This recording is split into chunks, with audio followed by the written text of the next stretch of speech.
fine, right? Let me just say a few things before we actually start.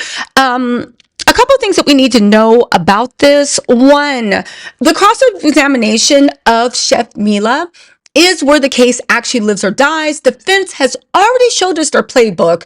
They had a prior sexual relationship. I don't know why that would make a difference. She did delay 14 days in reporting. There were, let me look at the list, Apple Pay demands. There was a civil high dollar demand before trial. She has no medical records and no witnesses in the house corroborating. That's a strong credibility attack.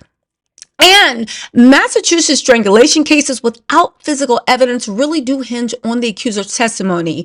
Again, at the end of the day, one thing that we do need to look out for, the prosecution is only calling two witnesses, Mila and the officer that took the report. This is super unusual. Tell you, we could start with the defense, but I think we need to start with the prosecution. I mean, we need to start with Mila, the rest of her testimony, because we have to see if she's actually believable. Okay. This is admittedly a very thin case, it seems like, for felony strangulation, especially with the defense holding a video of Chef Mila from the night of and days after showing no visible injuries. Okay, now we can say that was a setup or maybe not, but the point is, it is what it is. With no further ado, let's get into Mila taking the stand for the second time. Okay, taking the stand for the second time. Let's get into it. So here is Mila. Yesterday she had on a white cardigan, black. Now she has on a trench cardigan and black. Hair pulled back, baby hair slicked. Again, as of, the same as yesterday. If you could do your best to keep your voice up, that is appreciated. Yes. Thank you. Hey Tara. May I proceed? Hey Gabrielle. Yes, thank you. Thank you. Ms. Adams, on January 1st, 2026, you sent Steph's girlfriend a text message that later appeared on TMZ's website, correct?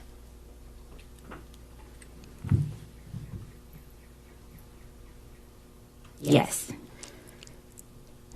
And in that text message, you told Steph's girlfriend that you were so sorry, but you couldn't talk to her, right? Yes. And you told Steph's girlfriend in that text message, I didn't say that, especially in the way it was written, Yes. right? And you were talking about the statement that you made to the Dedham police, right? It was a voicemail, and I didn't listen. I read it, the transcript, so I didn't know her voice. When you told Steph's girlfriend on January 1st, 2026, I don't understand the question. I'm sorry. So I don't haven't wanna finished my answer it. question. When you told Steph's girlfriend on January 1st, 2026, in a written text message, I didn't say that, you were referring to the statements that were reported in the press that you gave to the Dedham Police Department, correct? I don't understand your question. Did you or did you not write those words? I don't understand your question. Without further explaining. You can't testify under oath to this jury what you meant by the words you wrote to Steph's girlfriend on January 1st, 2026? I'm sorry. I don't understand your question without further explaining. You also asked Steph's girlfriend to, quote, please call my mediator and she will answer everything you need to know, Okay. but only in person and confidentially. Okay. Right? Yes. Your mediator's name is Lynette Marie, right? Lynette Marie. Thank you. She's also known as Lynette Marie Turner. I don't know. You don't know your mediator's last name? What? I don't know her. She's married. I don't know her exact last name. Your mediator works for a company called LMT Global, correct? Yes, that's her company. Your Honor, may I approach? Yes. Okay.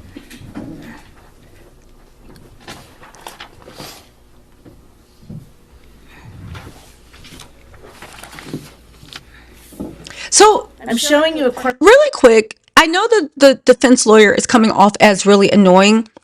But we saw this in the Diddy trial, and we're going to see this further.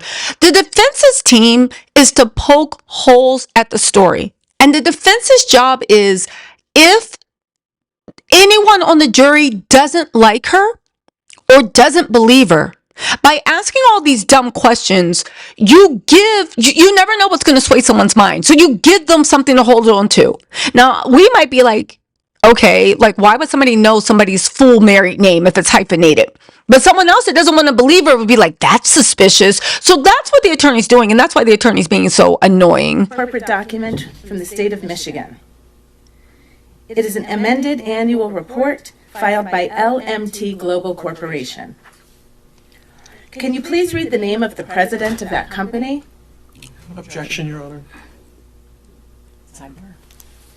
Yeah, and this is where the prosecution said, where are you going with this? What does it matter who holds it? That's why they objected. Like, I get it, you're scraping, but now you want me to go into fiscal and corporate, unless I'm the owner of the company, and even if I was, what does it matter? Like, what are they trying to pull? Even though there could be something in this that we don't actually see. You know what I'm saying? Yeah. Listen, millionaire, you said it. I believe he abused her, but she's also acting very rare or answering the questions. Well, hey, Jasmine, what's up? Well, let me tell you something. That needs to be said. She is actually a horrible witness, in fact. She is a horrible witness, in fact. But yet and still, you know, a horrible witness, in fact. Your mediator, Lynette Marie, issued a money demand to Stefon Diggs on December 29th, the day the criminal complaint in this case issued, right? I'm not sure of the date. Oh, may I approach, Your Honor? Yes.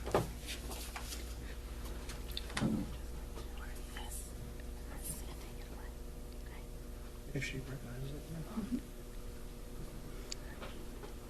Do you recognize this email from L. Marie on December 29, 2025, to Stefon Diggs and a number of other people?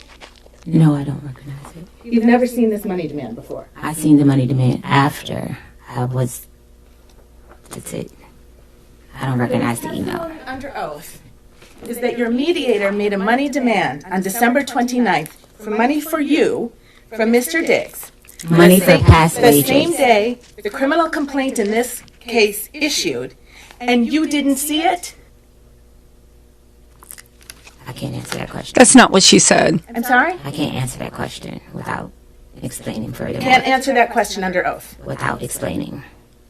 Like, it's a compounded question. She didn't. She said she doesn't Your remember mediator it. demanded $19,000 on that date, didn't she? Okay. For wages owed, yes.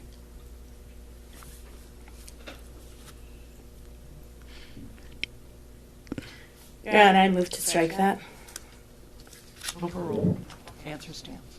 Sorry? Answer stands. Thank you, Your Honor. You've made another money demand in this case, haven't you?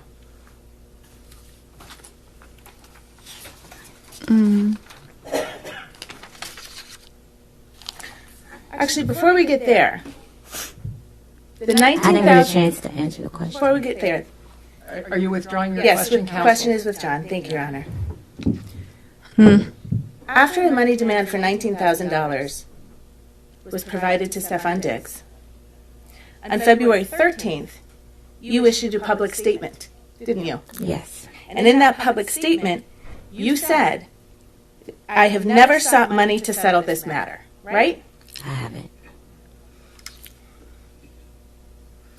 And by the middle of April, you had hired a lawyer to represent you, right? For workers' comp.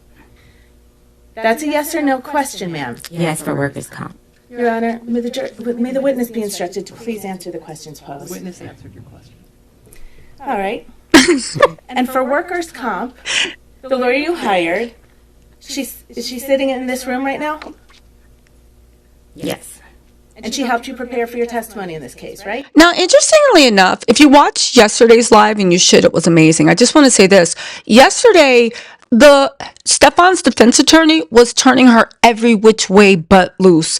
Mia was angry, not hostile, but annoyed, angry. The lawyer was getting under her skin, and the goal was to make her look unlikable to the jury. Okay, wasn't anything crazy, but whatever. Today, Mia is collective again. And you see now this lawyer is losing control. She keeps trying to play the same game she played yesterday. Mia's staying in her quiet place, and the lawyer is starting to look stupid. All the games she played, Your Honor, she won't answer my question. And the judge is like, she answered your question, move on. Where yesterday the judge was taking the lawyer's side. So this is what we mean about you got to stay calm and collective in court and passive aggressive. She came to support me. She came to the meeting with the Commonwealth's lawyer to help prepare you for your testimony in this case, correct? I don't know how to answer that question. You can't answer that question under oath, ma'am? No, You met with the prosecutor last Thursday, right? With your lawyer, I was right? told to have a lawyer because you guys asked me to plead the fifth on some things. What? So I was instructed to have my lawyer come. So your testimony under oath is that the Commonwealth's attorney instructed you to bring your private lawyer? Or a lawyer that you guys offered a lawyer, so I brought my private lawyer. Wait, I'm sorry, when you say you Stefon guys, do you mean offered the a lawyer? defense counsel for Mr. Diggs? Yes. Is your testimony under oath that I had some role in your preparation session with the district attorney's office to prepare you for your testimony in this case? I was told that the defense said I needed to have a lawyer, or they were going to provide a lawyer, something in that context, about pleading the fifth, about messages. What? So What? Why would my Stefon lawyer, offer which was a now lawyer? off to the side of the judge yesterday. Oh, that's interesting. Your personal lawyer is here today, correct? On workers' comp. And that's true. She's with the law firm of Boston Law. That's a law firm here in Dorchester, Massachusetts. Ma'am, I think that was, I apologize, but you do need to keep your voice up. I don't know if you answered. Okay. Thank you. Yes. Thank you. Tell the jury how much I think you described her as a workers' comp lawyer. I got her because I was injured on the job and I needed to file a workers' comp case. Stefon Diggs did not have proper workers' comp insurance. Don't fall for it. Pull back, girl. Portion of that answer will be stricken and you will disregard it. Ms. Adams, if you could just listen to the question, answer the question, and if you need it rephrased, counsel will certainly rephrase it for you. Next Okay. question. Thank you, Your Honor. 3 weeks ago, your lawyer demanded $5.5 million from Mr. Diggs, didn't he? Did he? Mr. Diggs offered me $100,000 to recant my statement. That is a That is the Your Honor, only. Maybe be heard at sidebar, please. Oh my God. Part of the witness's answer. The last part of the witness's Stefon offered her $100,000 to settle, and y'all still don't think this girl, looking back, she might have needed to take the money. Y'all still don't think that this girl was assaulted? She's acting weird. I think Stefon keeps a bunch of people that don't make good choices around him. Because if they did make good choices, they wouldn't be around Stefon. So there's that, right? If you are in a circus, you got to put on your clown nose. So we can talk about that. But for everybody that thinks that he was not assaulted. She was not assaulted. Stefon asked her $100,000, and this lawyer is trying to get it stricken from the record. Oh, wow. Also, Stefon offered to pay for her lawyer, meaning low-key, Stefon, sort of taking a brief reset, meaning low-key, Stefon was trying to get her basically to recant her story and to throw the case by her lawyer representing her. And then she would go against the DA, and the DA would be like, okay, just forget it. But she refused, and she got her own lawyer. So y'all can say she's this and that, but she's not making it up. Someone does not offer $100,000 for something that was made up. They don't.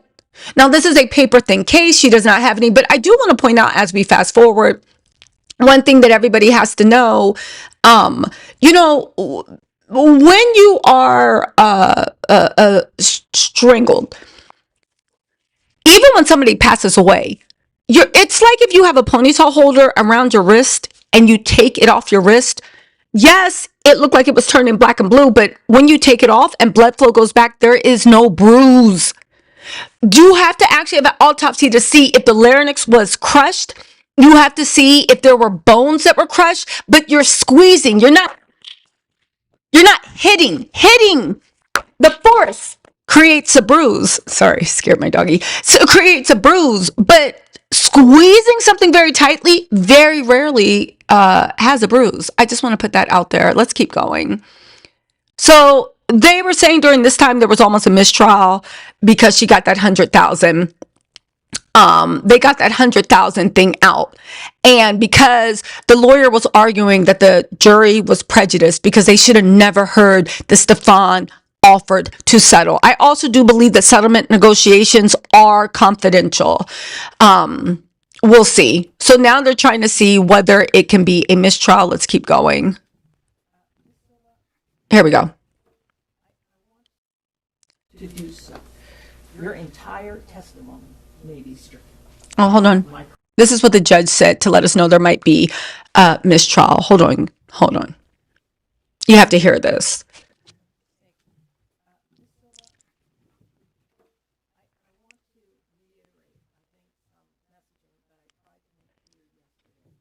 And it's that you're responsible for answering questions that are put to you.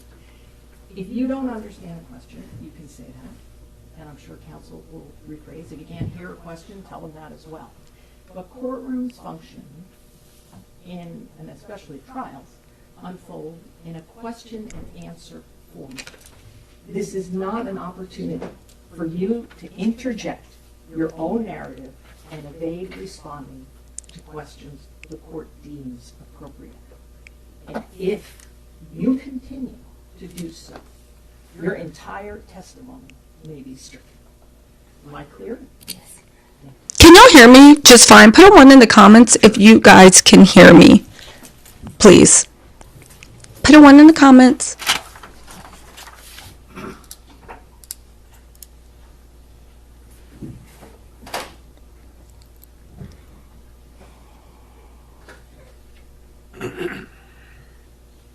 All rise, jurors enter. So they just warned her to not go.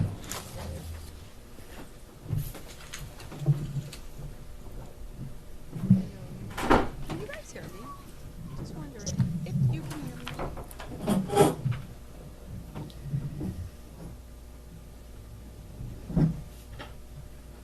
You may be seated.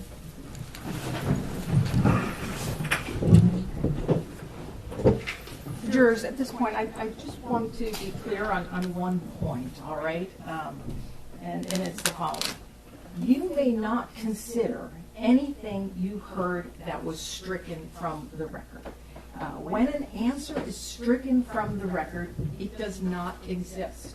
And in determining what the facts are from this case, you're sworn to determine those facts solely and exclusively from the evidence presented, and you may not consider any answer that I have stricken. All right? Thank you. You may proceed. Thank you, counsel. Ms. Adams, 3 weeks ago, your lawyer demanded $5.5 million from Stefon Diggs, correct?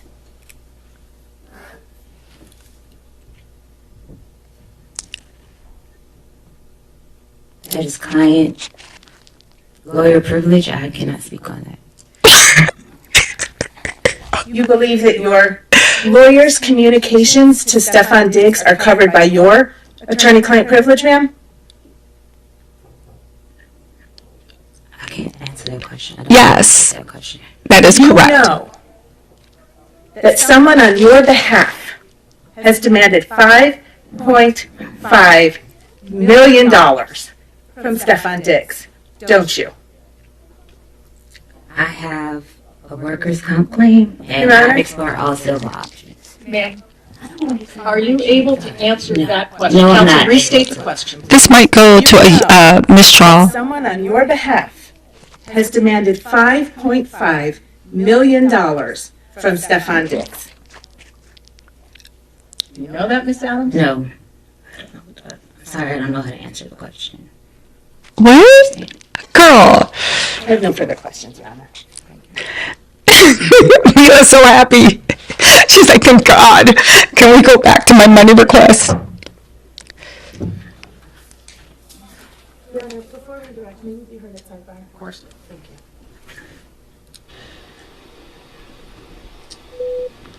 So Steve Mudd said offers to settle civil cases are inadmissible. Witnesses are making it seem like Diggs was trying to pay to tank the criminal case, which there is no evidence of.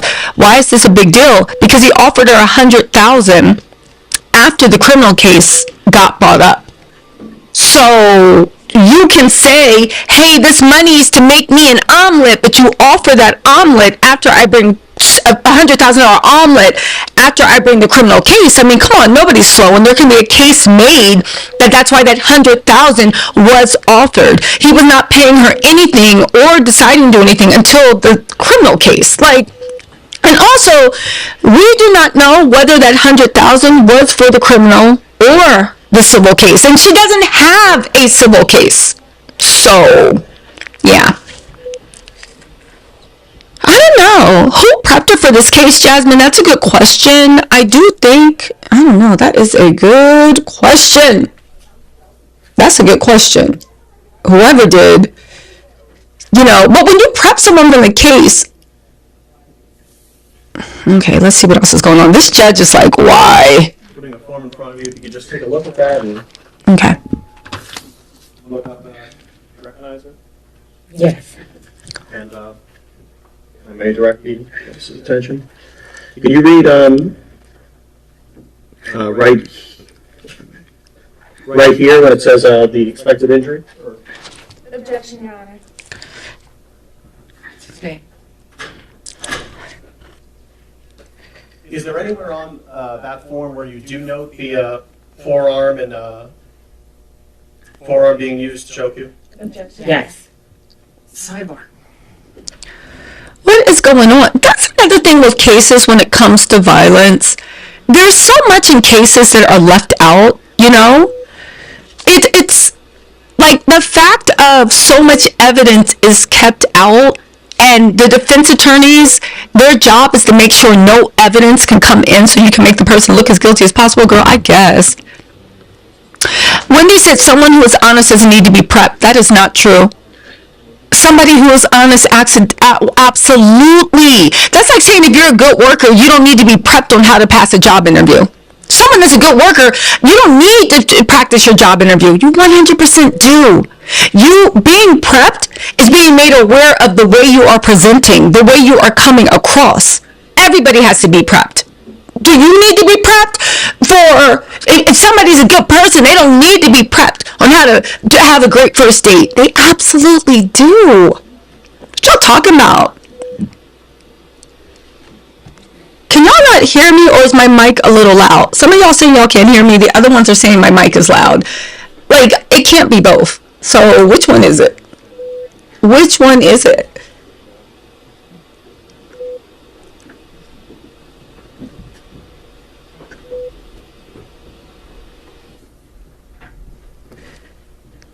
That's not what I'm saying at all, Steve, but I'll explain once we get past this. Hold on, let me get to... Where else are we? Hold on. Let's fast forward. Here we go. Ross, I believe there's some questions about the text messages leading up to the assault. Yes. And, do you have still a binder in front of you? Yes. Do you mind opening to section 3 and to pages ending in 114? Is this better? No? Is the mic better now? It should be better now. Okay. Everyone, the mic's slower.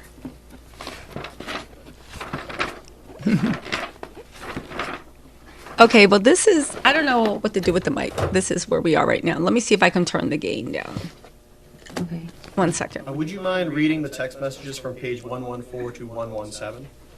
Okay. and I'm running that bitch life. The next text message doesn't say anything. I won't be paying you shit. And do you mind just saying who's saying it? Okay, I said the first. I and running that bitch life. That's what I said. Mr. Diggs said, I won't be paying you shit. I lowered the gain. Fuck, I look like paying you and paying another chef. Is you high, bitch? Who the fuck give you money for your business? Who the fuck gotta give you money for your business? This is good. I don't gotta do a motherfucking thing. And you can get whoever you want. You got my address. Tell them to come take the money then. Fuck you talking about. I said bet. Hey, Valentine. Pussy. I said West Coast, pussy. thank you. Show me I'm pussy. Will do. Hey, Anna. That's all. Or Ann. That's it. Hey, Angela. In your experience as a personal chef, is it common practice that when Hey, chefs West Coast, get sent away, they get paid for the week that they get sent away? Yes. Objection. Because that's the only job I have. Why is it And, an objection? I know on Cross it came out that you made a public statement where you said, I have never sought money to settle this case. When you said this case, was that referring to the criminal case? Or- Yes. Thank you. No further questions. Okay. Go ahead. That series of text messages that you just read, that was in response to you saying after you were fired by Mr. Diggs, you will be paying me out for the season and the money, I'm sorry, and this is on page 113 of Exhibit 3. You will be paying me out for the season and the money you said you would give me for my business. Wasted my fucking time being here because you got a fucking circus going on, right? Yes. So when he said he wouldn't be paying you, he was referring to your demand that after you leave your employment on December 2nd, he nonetheless continued to pay you $2,000 a week for the rest of the New England Patriots football season while you were not working for him, right? That's not how it goes. You will be paying me out for the season, right? I was a contracted employee. It's a yes or no question, ma'am. I don't know how to answer that question. Sorry. And before you said that, if you turn just one page back to page 112, what Mr. Diggs said to you that you were responding to was, I'ma leave you be. Thank you for cooking for me for this season. I appreciate you. Hate it even got to this. That's what you were responding to when you told him he would be paying you out for the season. Yes. Right? They had a No, contract it's for the other season. full context of those messages. Ma'am, was the message that came from Mr. Diggs that preceded your demand that you be paid out for the season, thank you for cooking for me this season. I appreciate you. I'ma leave you be. Can you say that again? You can look right down there on page 112. I'ma leave you be. What was your question? I'm not finished. Thank you for cooking for me for this season. You can read along and correct me if I get it wrong. I appreciate you. Hate it even got like this. What is her question? Right? That's what it says, yes. Okay. And you were really hoping that Mr. Diggs would give you some money so you could open your own restaurant, weren't you? Objection. That was our agreement. That was what you wanted him to give you, That right? was an agreement. Ma'am, is this a contract suit? What? This is an assault. That objection is sustained. Witness doesn't have to answer. Withdrawn, Your Honor. Thank you. There's no question in front of the witness. You wanted him to pay you to open your own restaurant, right? I wanted to pay me past wages. Okay. Just one moment, Your Honor, please.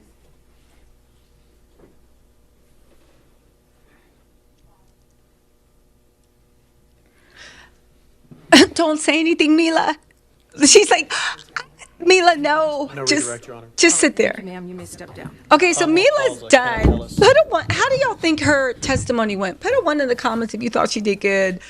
put a 2 if you're like, I don't know. See, the thing is, Mila's case doesn't have medical records and she doesn't have any other evidence. So it really does hinge on whether she's believable. And so the police officer's coming in next. And it depends on how the police officer testimony actually is too. Right? Stefon looks so sneaky. And he's trying to look at the... Stefon does not have an honest face to me. I'm not saying he is dishonest. I'm just saying he doesn't have an honest face, but he keeps trying to, I don't know, like what, show the jury how he looks, show the jury his watch, like look likable to the jury. He keeps trying to sneak looks at the jury. But you're not allowed to stare down at that's why the prosecutor's looking at him right now like, oh, what is you doing? Yeah. Well, that's the thing you guys said. This is not a civil case.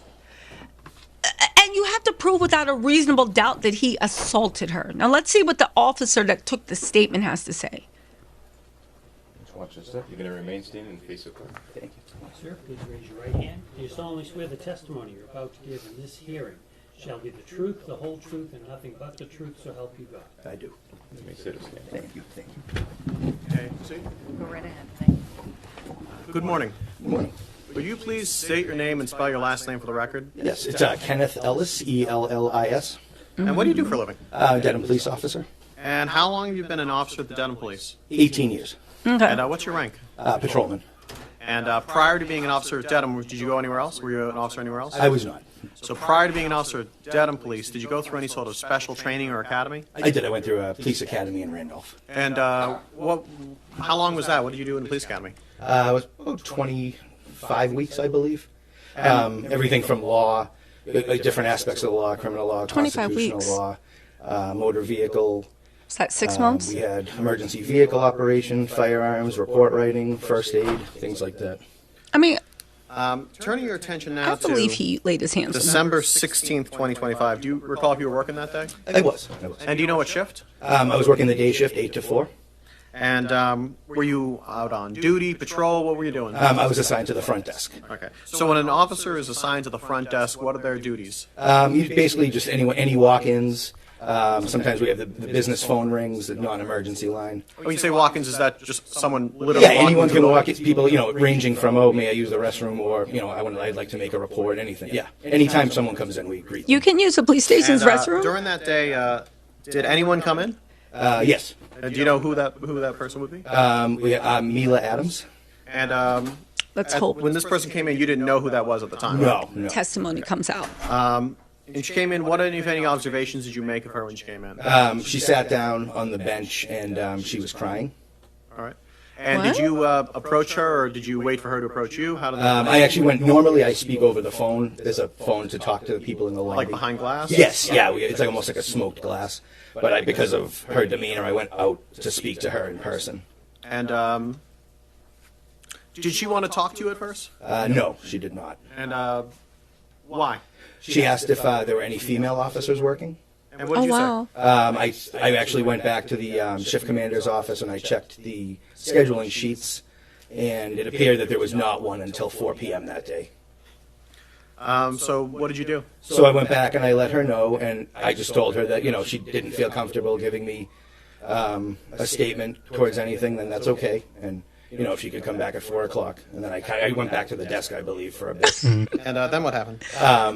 Then she called me back over and said she would like to give me a statement. And where did you talk? So right after you enter the lobby area, there's double doors, and then to the right of the double doors, there's kind of like an interview room. So we do fingerprints for like civilian things. Permits, Yes. things What like did that. she say? Come on.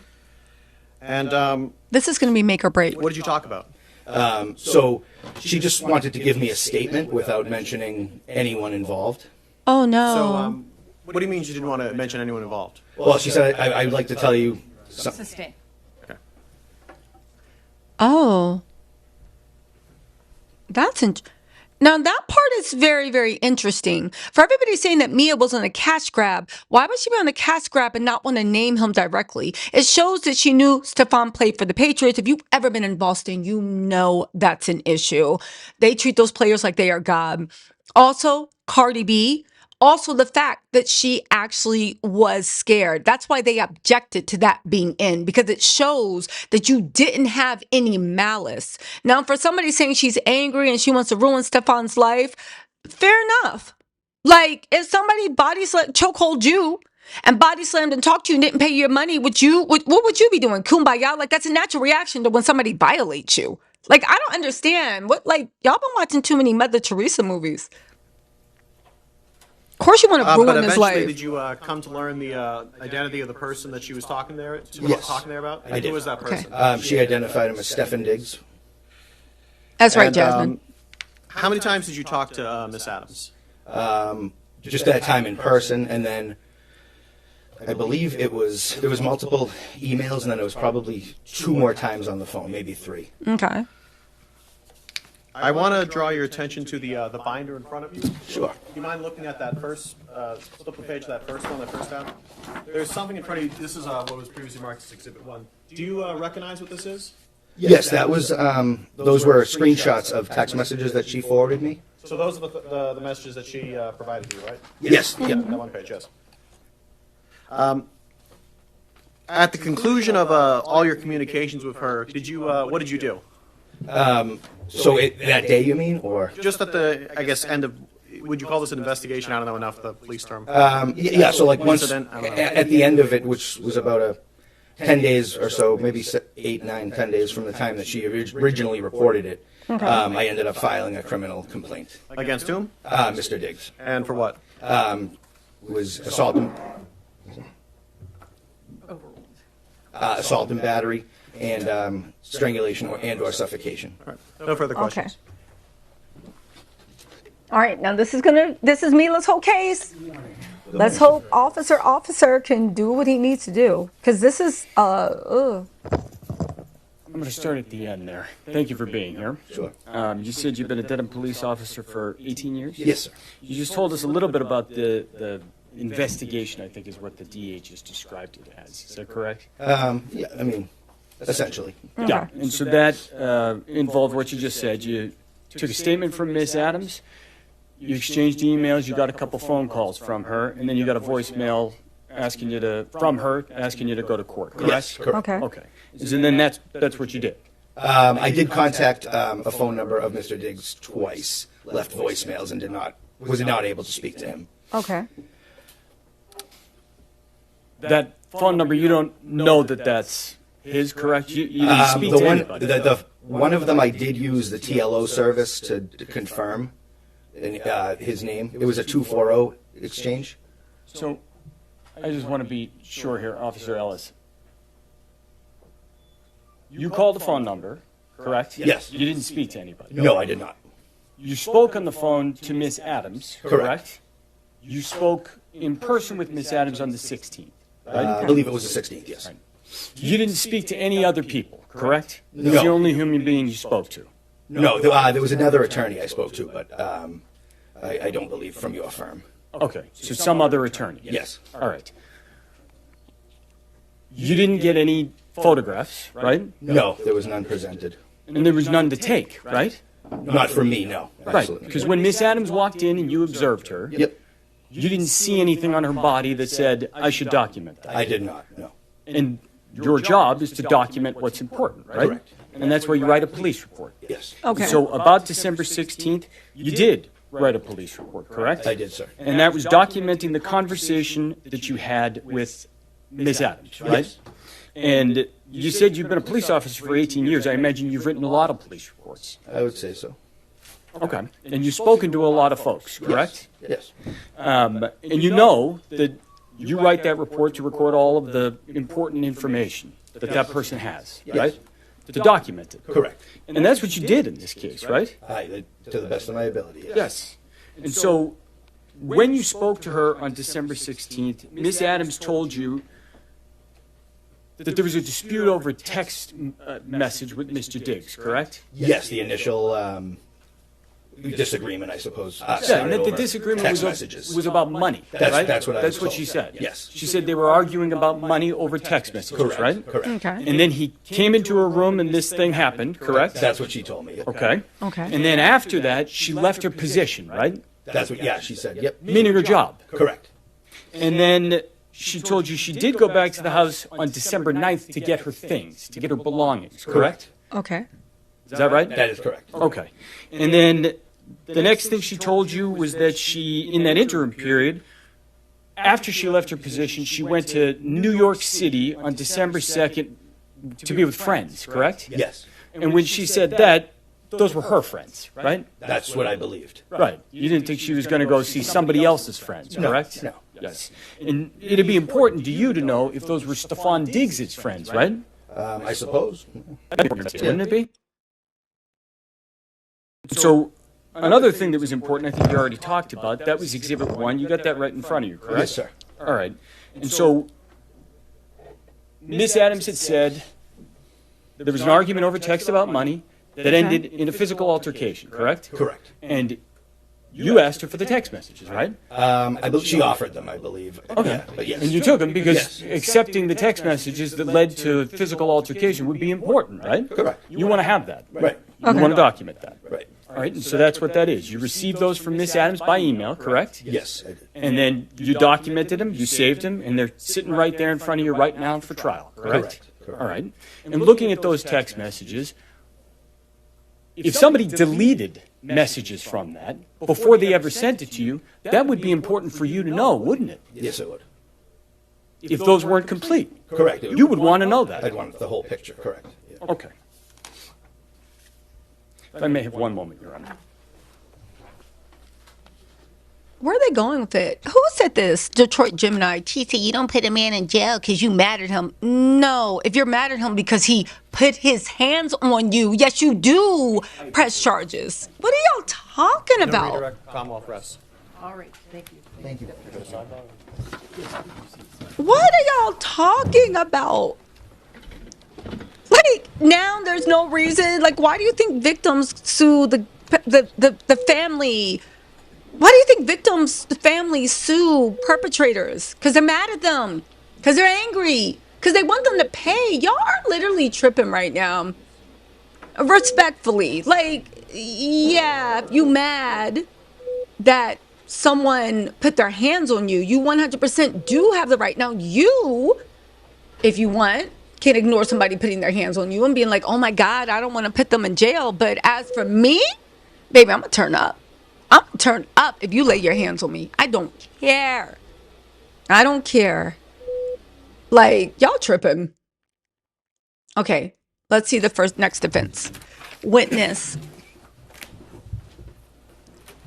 I may proceed, Your Honor. Morning, sir. Good morning. Could you please state your name for the record and spell your last name for the jury?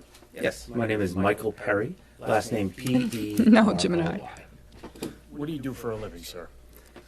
I do digital forensics for a company called Level Blue. Okay.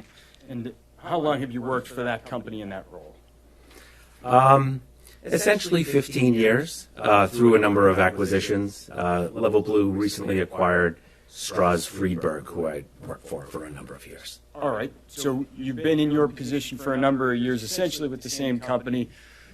The name has changed at the top of the header. Is that fair to say? It is. All right. Prior to that, what kind of experience did you have? Your Honor, Commonwealth would stipulate that this witness's credentials.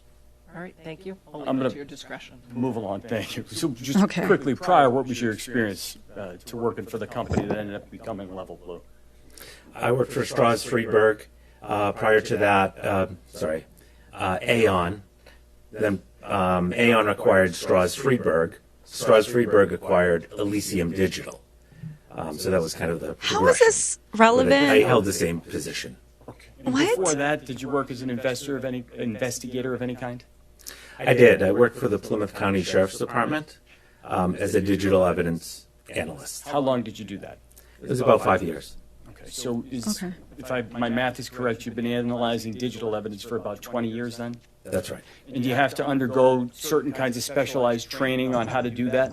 Yes. And I imagine if technology is developing, you have to kind of get retrained on that fairly often. Is that fair to say? That is fair to say.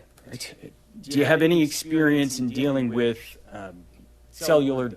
digital data with regard to iPhones? I do. right. And can you just describe kind of when we're talking about digital data from a phone, what does that mean? What does that look like? Digital data from a phone is, data stored on the phone is extracted out. So I have special tools, forensic tools, that I use to connect to the phone, pull all the data that I can from it, and then I load it into some applications to look at the data and find out what data is stored there. And, I can put together reports of data that might be relevant to a case. Okay. So when you say data, what does that mean? So for a phone, it would include the things that you would use your phone for. History of phone calls, text messages, pictures that you take.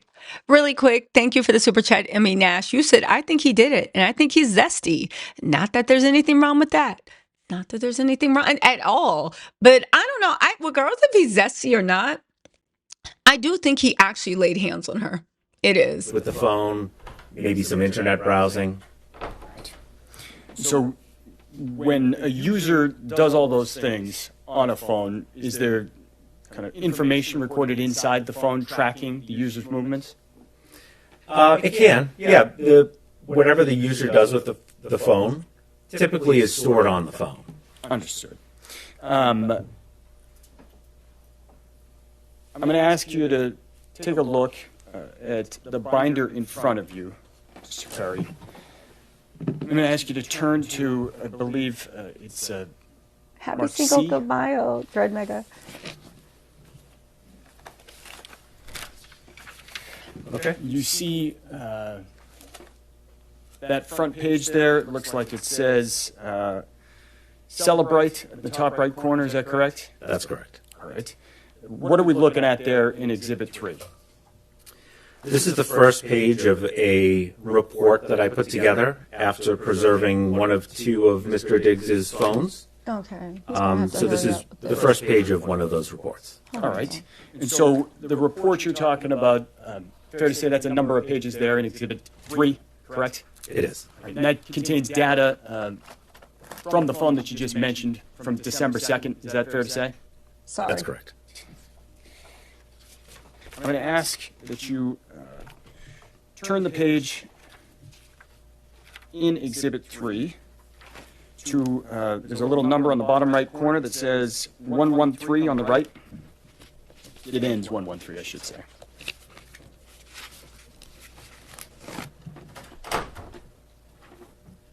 Okay. All right, so I want to kind of direct your attention here to This is defense witness. Prosecution is rest two of messages cases. in the middle of the page. The first begins, you will be paying me out for the season, and the money you said you would give me for my business, it continues. Do you see that kind of blue bubble that we're looking at there? Okay. Right. What are we seeing on the page here of the report when you see the blue bubble on the left and the green bubble on the right? So this is an exchange of messages from the two parties. And you might think like, oh, I know blue bubbles and green bubbles. That's familiar. Like blue bubble is an Apple iPhone and a green might be an Android. But in this case, it's just to distinguish between the two parties. So the color doesn't really mean much here in that both parties had iPhones. So these are all just iMessages. But the report is in conversation view. So it's meant to look like you're looking at a phone. And so the owner of the phone, Mr. Diggs, is the messages on the right in green, and on the left, they're messages from Miss Adams in their blue. Okay. And fair to say, in terms of Mr. Diggs and Miss Adams specifically, that those are, you don't know Miss Adams, correct? I do not. You're just going off of the contact information in the phone and the cellular phone number on the page? That's correct. Please turn to the next page, ending 114.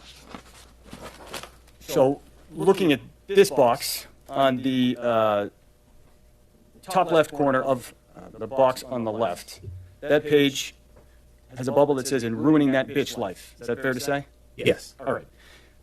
Up in the top left corner of that, there are two phone numbers. What are those two phone numbers? What's the significance of the data in the top left corner? They're it's the contact information for both parties that are in this conversation. So you have a from number. The stored contact name is Mila Chef. And then you have the two, which is the owner of the phone who's receiving the message. That's the numbers in the top left. Okay. And so would those be the two phones having the conversation in the iMessage chat? Yes.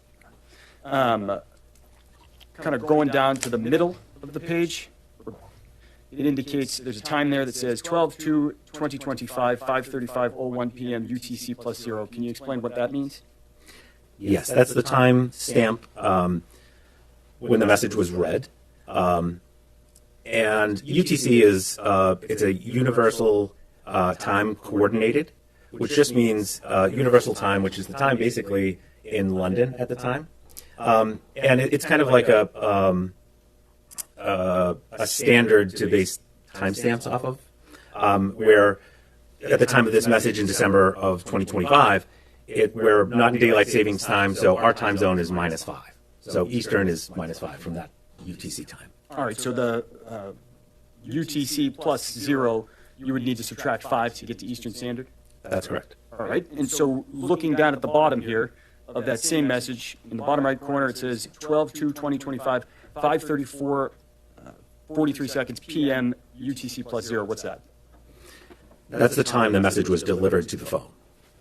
And when you say the phone, that would be the user's phone? That would be the user's phone, Mr. Dix's phone in this case. And again, the same calculation would apply, is that fair to say? Yes. So that message was delivered to Mr. Diggs' phone at 12:34 p.m. Eastern Standard Time? That's correct. Looking at this box, the kind of corner, the bottom right corner we just talked about, you said that's when it was delivered to the phone, the user's phone. Is there any way, for any other way, I should say, for one of these blue boxes, one of these messages to appear in an iMessage chat? No, I mean it's just sent from the user that's part of the conversation that we see here. Okay. So the user in the right on the green, is there any way that that person could create a message on the other side of the conversation? No, a user is not able to insert a message into a conversation just on one side of, in their own phone. So a user could insert messages into iMessage on their own side of the conversation, but not on the side of the person they're talking to. They can only send the message. They can't go into a conversation and just put a message in there. It has to be sent in that two-way communication. When you get to the point, what did she send? What's the bomb? The user of an iPhone wanted to erase messages on their side of the iChat, the iMessage chat. Would that be possible? Yes. Of course. If, just directing your attention to the bottom right of page 114, there's a green box on the right that's a message Mr. Diggs sent. Is that fair to say? Yes. Okay. If that message were deleted, would you be able to tell from the data that was extracted? Possibly. And the reason why is that on an iPhone, if you delete a message, it actually gets retained for 30 days. So if you have an iPhone, you can go back and recover that message. Maybe if you deleted it by accident or something, you can recover it within 30 days. After 30 days, it's not recoverable. All right. Take note. So you could see the data for 30 days if a user deleted it. Take note. If you want to insult somebody, do it on WhatsApp. Because it's 30 days. If you extracted their phone, correct? Within that 30 days. All right. How about if they deleted it and you just looked at the screen? If they deleted it and you looked at the screen, no, you'd have to go to the menu and look at recently deleted. I may have one moment, Your Honor.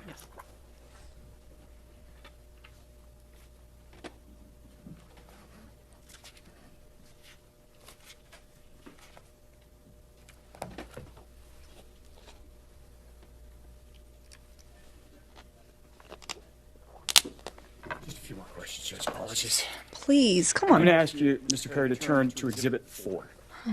God. That's marked D. This is Stefon's lawyer. And I only got a couple questions for you on this. So I'm going to ask you to turn to the page that is marked 182, bottom right corner. Okay. Okay. All right. And so, fair to say there's a message there that in the bottom left corner says, reacted to, all good. You know, I try not to make things bigger than what they are. You got your own life and things you deal with. Is that fair to say? Yes. Okay. So going to the time in the bottom right corner of that message. It says 12/11/2025, 8:37, 21 seconds a.m. UTC -5. Can you explain what that means time-wise? Yes. So this is UTC -5, which means it's Eastern time because it's in December, so it's Eastern time zone. And what that means is, for this report, after I preserve the phone, I load it into the application, my forensic application, and it parses the data that I extracted from the phone, and it recognizes that it looks like this phone is in Eastern time zone. Would you like me to translate the timestamps into that? And for this one, I hit yes, and so it's giving us a timestamp that's translated to Eastern time where the phone was used. The other report, I must have hit no for that, and it was just UTC. Okay.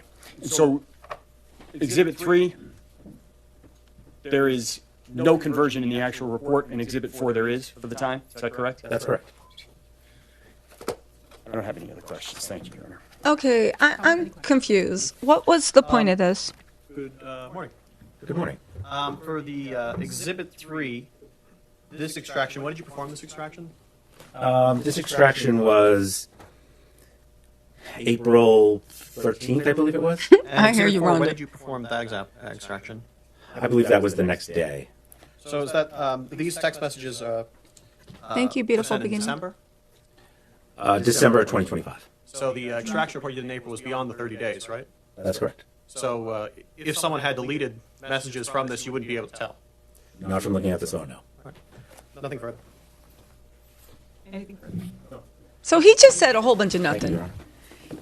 So basically, what he found off of the phones could be accurate, but somebody could have deleted messages and they couldn't tell. All right, let's see what else. Who else are they calling?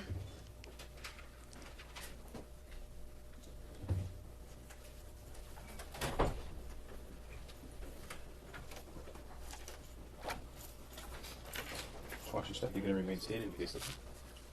Please raise your right hand. Do you solemnly swear the testimony you're about to give in this hearing shall be the truth, the whole truth, and nothing but the truth, so help you God? Yes, I do. You may sit or stand, whatever you feel comfortable.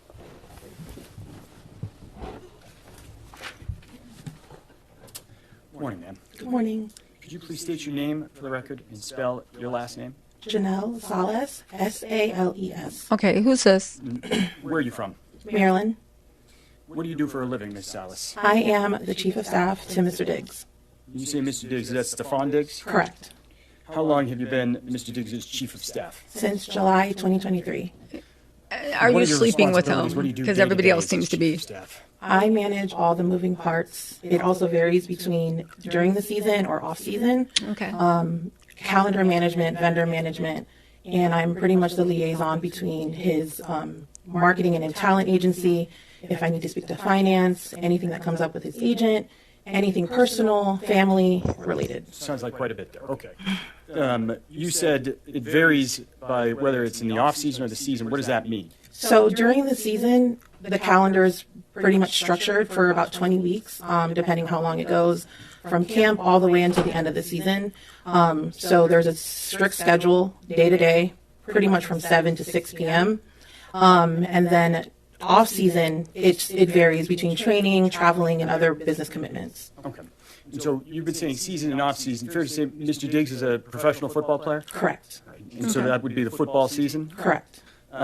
You said that in the off season, in the regular season, there is kind of schedules that you have to liaise with the team on, correct? Correct. Okay. In the off season, it's more a schedule that you and Mr. Diggs can set then? Correct. When is the football season? What time of year? Preseason, I would say July. So that's when we start preparing for camp. And then it starts, the actual NFL preseason is August, and then the official NFL season begins in September. Okay. And when does it end? If you go all the way through January and February. All right. Okay. So December is during the Season. NFL season? Regular season. Regular season. Among the things I think you just mentioned that you have to kind of arrange is living arrangements, places to live, Correct. right? And have you lived in different places or have you Correct. helped kind of secure Yes. housing over different places? Yes. And where's that been the last few years? When I first started with him, it was between Buffalo, Houston, Miami, and then as of the last past season, Dedham, Massachusetts. All right. How did that house in Dedham, Massachusetts come to be the place where Mr. Diggs lived? I got connected with a realtor through a mutual business associate, and he found this open home for rent because the goal is to rent a home. And so they found this space, and we looked at it. We did the walkthrough, and it was pretty much the only one that was really available in the area because it was super limited, and it fit the needs. Stop you there. I'm sorry. Okay. So, you were involved essentially in setting up that house? Correct. All right. I want to talk to you for a moment as well about other employees, contractors, those types of things. Okay. Are you involved at all in hiring or kind of arranging different services? Yes. Right. Okay. And so what would those be, generally speaking? During the season, it would be his wellness and maintenance schedule. So it's massage therapists, nurses for his IV therapy, hair, nails, esthetician, just pretty much did regular maintenance on his body to just keep him going throughout the season. Okay. And in terms of any other employees, have you had to try to, arrange for flights, Yes, drivers? correct. What about a chef? This past one, we were just familiar. He was friends with her. All right. Let me go Okay. back before. Have you hired chefs before? in Correct. the past? Yes, I have. All right. Yes. In terms of just kind of the process of hiring drivers, chefs, masseuses, anybody else, is there a normal process for engaging someone for their services? We vet them out. I typically have I ask someone that was already a trusted resource, and I vet them out through them. We get paperwork. We come to agreements to terms. Sometimes they have a contract. Sometimes they don't. Sometimes they have an NDA. Sometimes they don't. Okay. It really is dependent on the relationship, and also, especially if they're new, they get the full-on package, basically. NDA, All the paperwork you just W-9, described. correct. Okay. So you mentioned you didn't have paperwork for the most recent chef. Is that fair to say? Correct. And what's that person's name? Mila Do you know Mila's last name? Adams, All right. When did Mila Adams start working as the chef? July of 2025. Where did she work? In Dedham at the house. All right. Did she live in the house as well? Correct. Okay. Who were the other people who spent time in that house and or lived in it? Spent time in it. I spent time in it when I would visit for games. His brother visited, one of his childhood best friends, photographer, videographer, mom, and other business associates and any friends that would come and visit. Okay. Who else? Were there kind of permanent or assigned bedrooms in that house? There was a general understanding of whose room, who stayed in which room, and pretty much if you got there, it's like first come, first serve. So there was only just 2 assigned rooms. All right. Did Mr. Diggs have an assigned room? Correct, he did. And where was that? It was the main primary bedroom. When you walk upstairs, there's the first immediate bedroom. There's a landing and a laundry room, and it's the first immediate bedroom to your right. You just walked us in the house there for a moment. Could you just describe what the layout of the downstairs looks like? Oh my. So generally, there's a big grand foyer. When you walk into the house from the front door, there's a formal living room. To the right, there is a office to the left. When you walk up, it's about 2 steps, and you go up, there's a formal dining room on the right. And then you walk up, it's an open concept, so it's an open living room and an open kitchen to the front of you. Pause. I hope this lawyer is not trying to say that Mia wasn't even an employee, where she has a text message for her contract and everybody confirms she was in fact a chef. So what are we doing here? I think they're trying to establish it that she wasn't really an employee, but that's something for state labor. Because an employee, whether you have paperwork or not, does not mean that you're not an employee. To the left of that is the stairs going upstairs to the 4 bedrooms, and then there's a stairs that go downstairs, right underneath the stairs that go up to 2 bedrooms in the basement. Okay. Carol, shut up. Not you. Not Carol Neptune, different Carol. Sorry. Did Miss Adams have a room in that house? She did. Where was that? So when you walk upstairs to the landing part, to the 3rd floor, You walk up the second flight of stairs, which is about 4 or 5 steps. There's a bedroom to the right, and then there's 2 bedrooms to the left. She lived, her room was the last bedroom all the way down the hallway on the left side.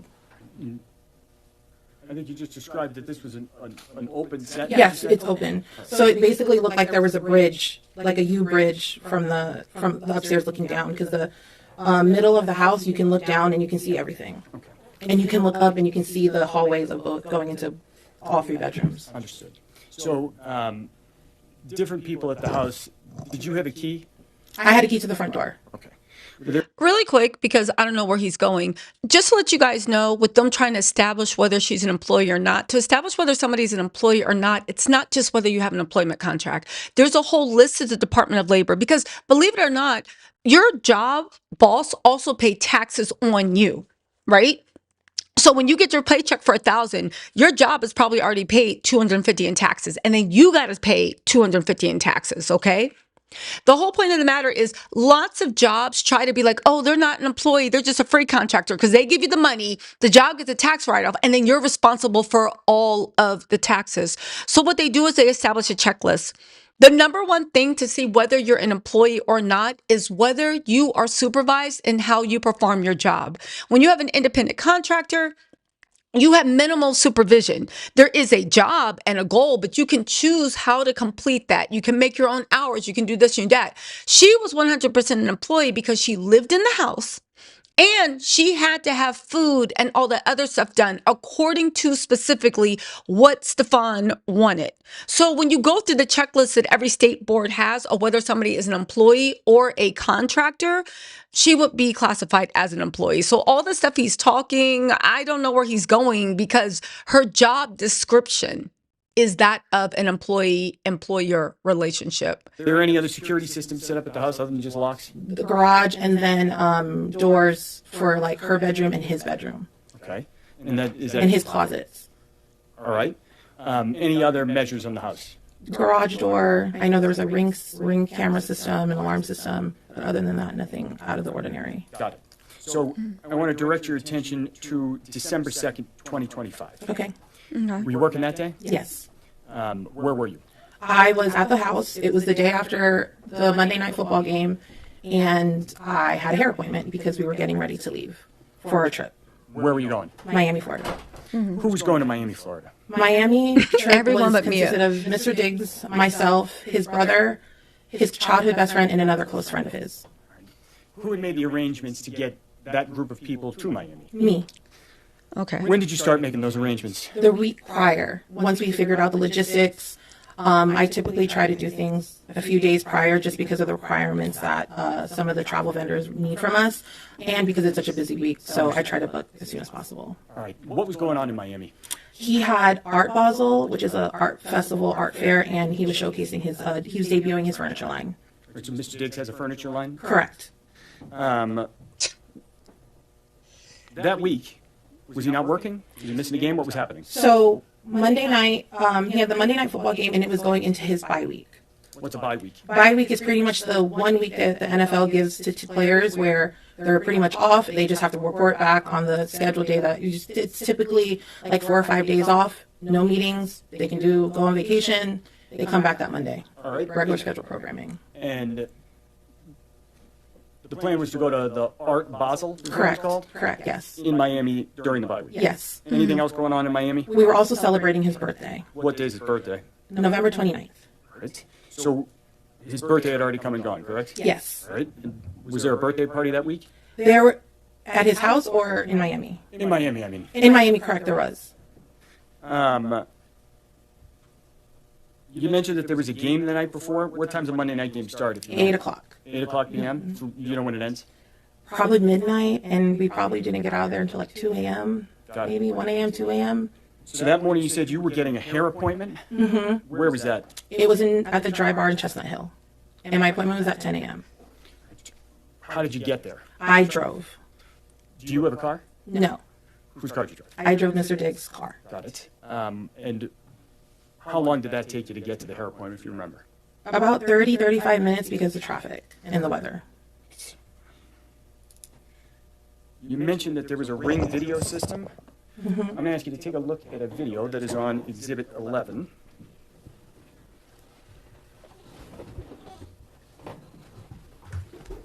Okay. What are we doing? One moment. That's fine.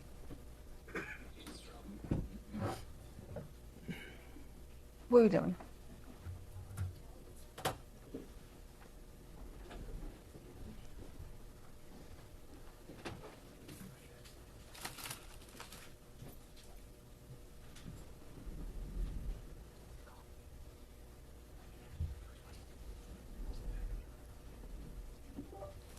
Oh my God, hold on.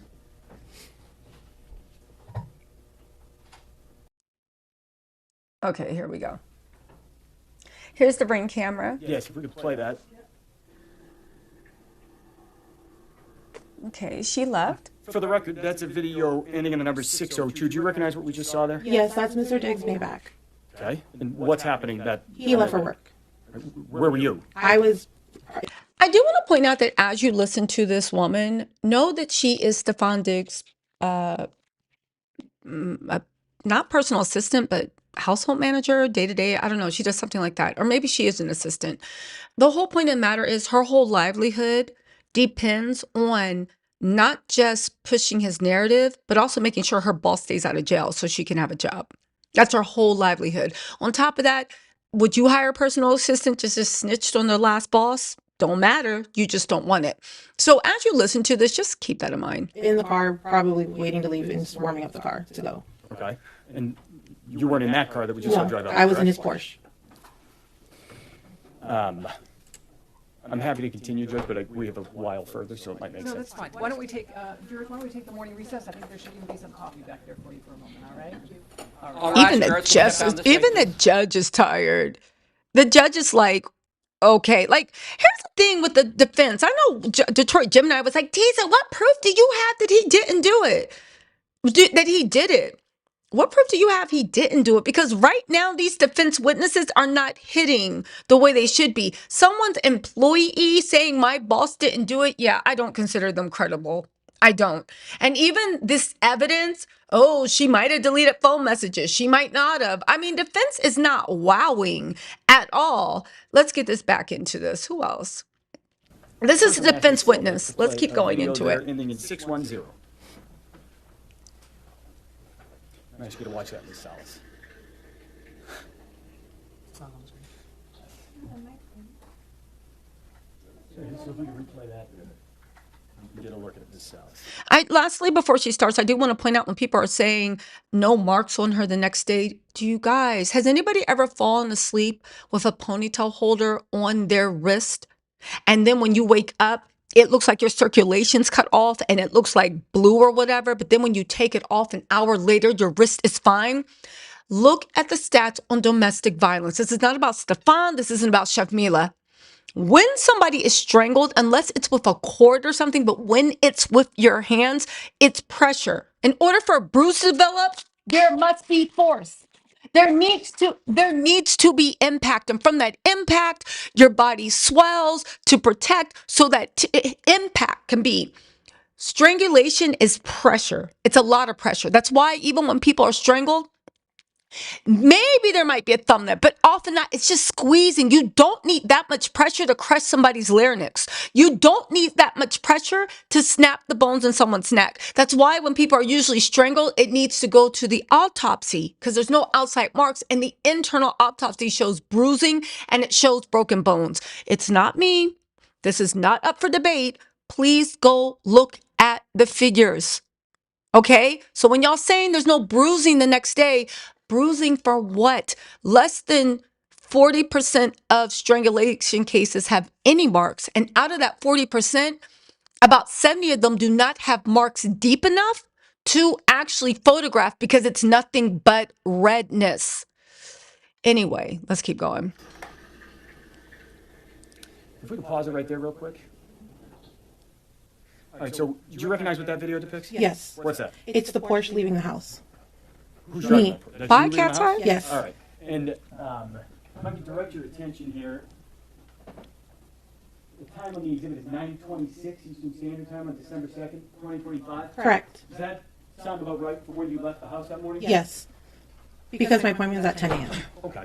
So looking at that image, can you tell us, kind of just orient us on what we're looking at there? The car, so that's the front of the house, and there's a long driveway that goes towards the back of the house to a 3-car garage, and a driveway where you can probably fit maybe 2 or 3 more cars in the actual plot in front of the garage. All right. Is there a way to enter the house through the garage? Yes, there's an entry door going straight into the grand foyer of the house. There's the basement entry, stairwell, a powder room on the right, the entry stairwell to the basement to the left, and when you walk straight, there's a grand foyer. In front of you is the dining room, and then the formal living room, and then to the left is the living room and the kitchen, and the stairwell going up to the 3rd floor. Yes. All right. And so did you go through the garage to drive the Porsche out that morning? Yes. Do you remember getting back to the house? Yes. Do you remember what time that was? It was in the afternoon after I had ran my errands from my hair appointment. Okay.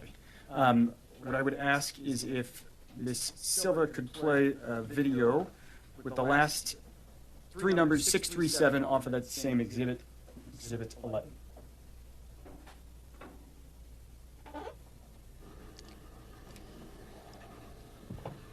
If we could maybe replay that one more time, it's only about 3 seconds. What is he trying to prove? Yes, it's the car returning home. Hold on, let's speed this up. Yes. Right. And the timestamp on that indicates it's 12:59:59 Eastern Standard Time. So it's just about 1 p.m. Is that consistent with your recollection of when you got Yes. home? Yes. Is that too fast What for were you you? doing that day after you got your hair done? I was coordinating our travels because I was getting updates from the airport regarding the change of airports, change of planes, and trying to just get everybody together to be ready to leave by the end of the night. So you were working. Correct. And was there an area where you worked in the house? In the kitchen, in the small little dining table, like in between the kitchen and the living room. Okay.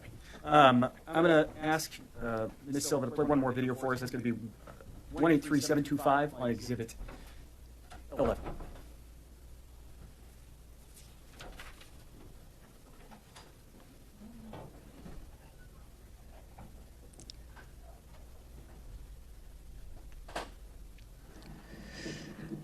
Oh gosh. Try to replay that one more time as well. All right, so it looks like she's paused it here, a second into the frame. Do you recognize what's depicted in this video? It's the Maybach coming home. All right, is that Mr. Diggs? Yes. The timestamp on that looks like it says 15:38 and 51. So There. maybe 3:39, 3:40 p.m. Yes. Is that consistent with your recollection when you got home? Yes. You said you were working that afternoon. Do you know where Mr. Diggs went in the house? He likely went to say hi to his brothers and then went straight upstairs to take a nap because it's the day after a game. Okay. Where were you sitting? I was probably walking around the house, either the kitchen, probably going up and down to the basement because I was probably doing laundry, just running around the house.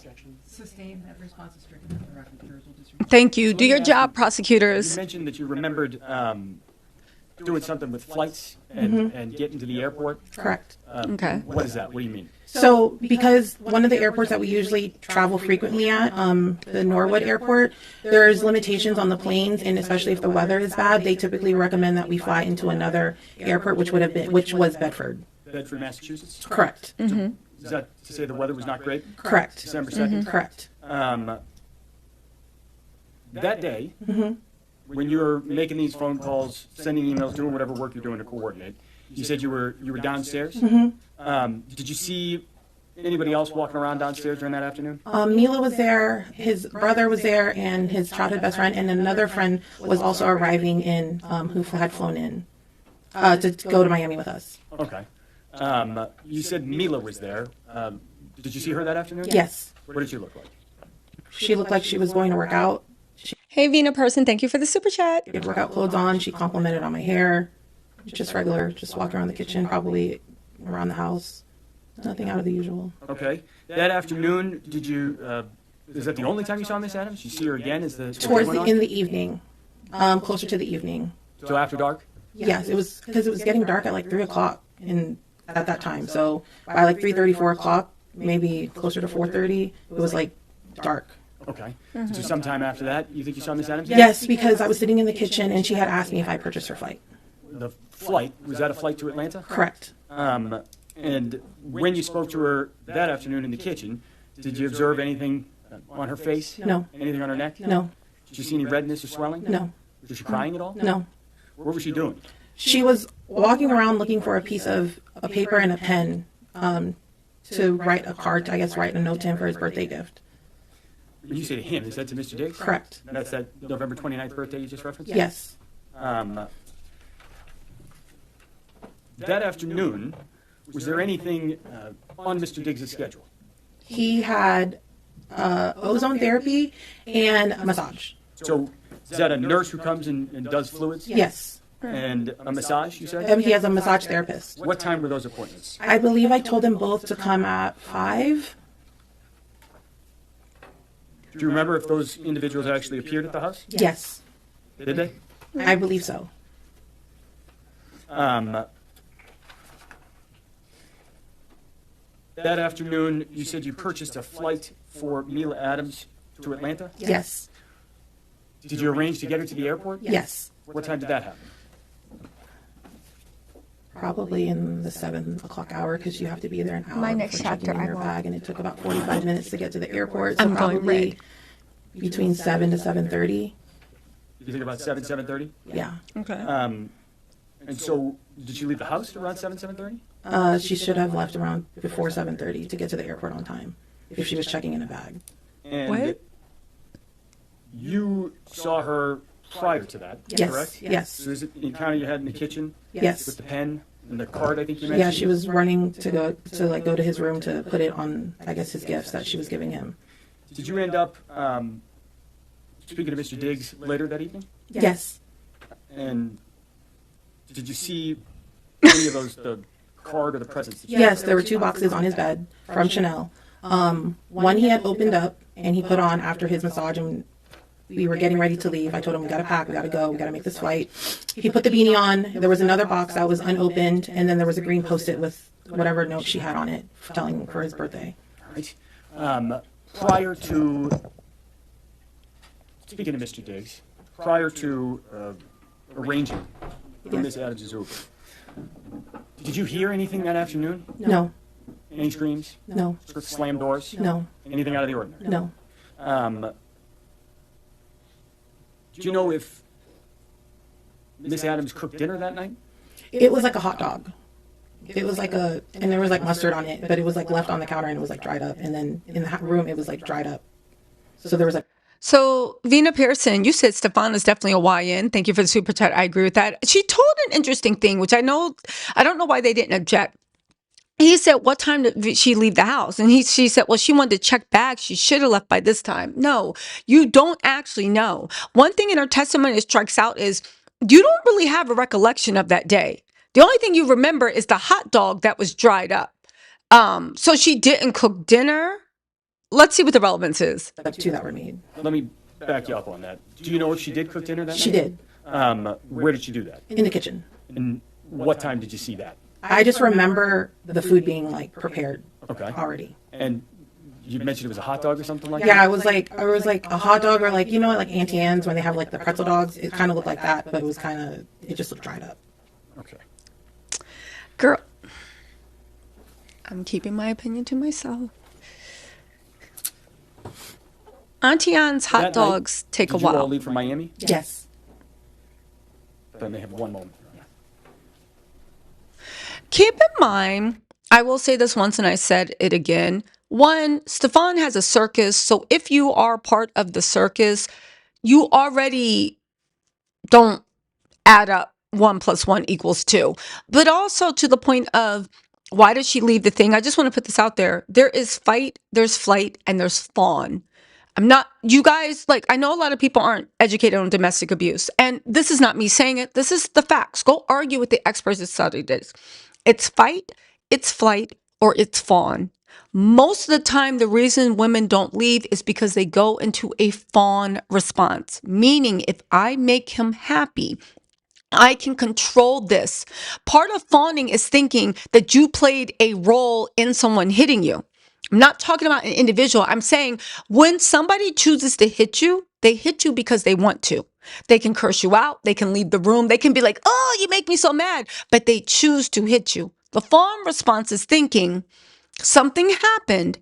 I was responsible. But if I'm nice to him, if I play along, if I make him happy, then he will no longer hit me. It's only toward the end of the domestic violence relationship.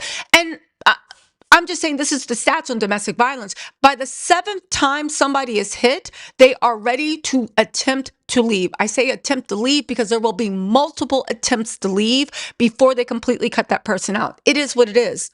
There are some exceptions, but the vast majority of people, why? Because most humans go into the fawn response. They think that if they manage his moods, if they make them happy, if they do what they say, then this person will stop hitting them.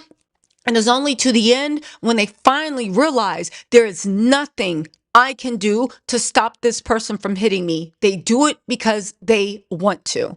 Do you see what I'm saying? So why did she do that? On the outside, it looks stupid. It looks like a dum-dum. It looks like a bozo. But she needed the money. It was a good paying job, right? It was an argument. She might have blamed herself. My question isn't why she gave him the gift, because that can be explained with all the data and all the research. My question is, did Stefon hit her or not? That's my question. And even this testimony, as much as y'all saying Mila was a horrible, maybe a horrible witness, what is the defense coming? You got all his employees being like, I know for a fact that the person that pays my bill did not do that. Mind you, you were not in the room. You didn't witness. And the only thing this woman clearly remembers is that that Mila only made an Auntie Anne's hot dog for dinner, and she found the hot dog to be dried out. Nothing else she can remember. But let's keep going.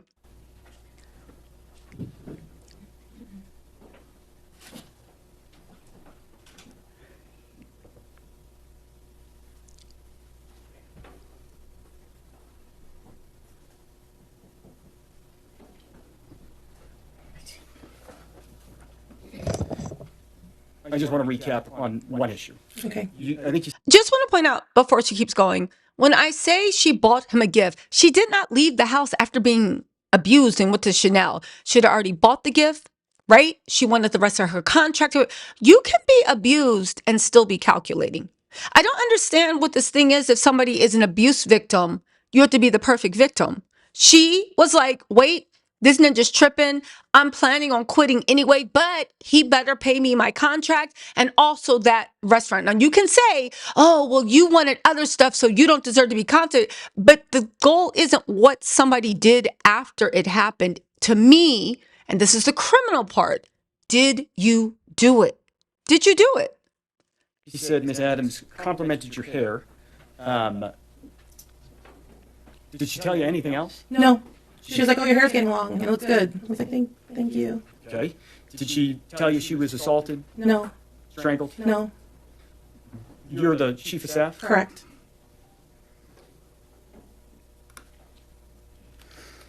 I have no further questions. Thank you. Good morning. Okay, let's see what the prosecution has. And it's Sonny? Yes, that's my nickname. That's is that SUNNYNIE? Is it? SUNNY and then SUNNI. Okay, so both ways. Yes. Okay. Sonny. So, right now you are the chief of staff. Is that right? Correct. And how long have you been Mr. Diggs' chief of staff? Since July 2023. And prior to that, what was your position? I managed his household, but it was part-time in Maryland. And how long did you do that? September 2022 up until July 2023. And prior to working for Mr. Diggs, what did you do? I have been an independent consultant. I have been a project manager, event producer, and I consulted for companies for almost at that time, since 2017. And right now, how much do you get paid by Mr. Diggs? I would say between 90 to 100,000 a year. And when you were, what was the term of the previous job? The house manager? Yes. Oh, how much did you get paid when you did that? I was on retainer for $5,000 a month. And you mentioned you went to Art Basel? Correct. And how long was that? That was from, we got there Tuesday evening up until the events were all the way through the weekend, that Sunday. And what kind of events were there? There was a showcase of his furniture line, his birthday party, just, showcasing his new furniture line. But, and you went to these events? Yes. Did you have to pay for any of these events? No. Like physically? Like my own money? Yeah. No. Okay, so you get did you have food perks. there? Yes. Did you have to pay for your food? Not with my own money. So, With my company card. okay. So, Yes. Thank you. You mentioned driving one of his cars. What car was that? It was his Porsche. Is it a nice car? Yes. How often do you drive that one? If I need to go run errands, if I need to do something, I will use the car as an insured driver. And when you say run errands, is that personal errands or errands for Mr. J? Both. Okay. How often do you go on trips with the staff? As needed, specifically for business trips, more so. Okay.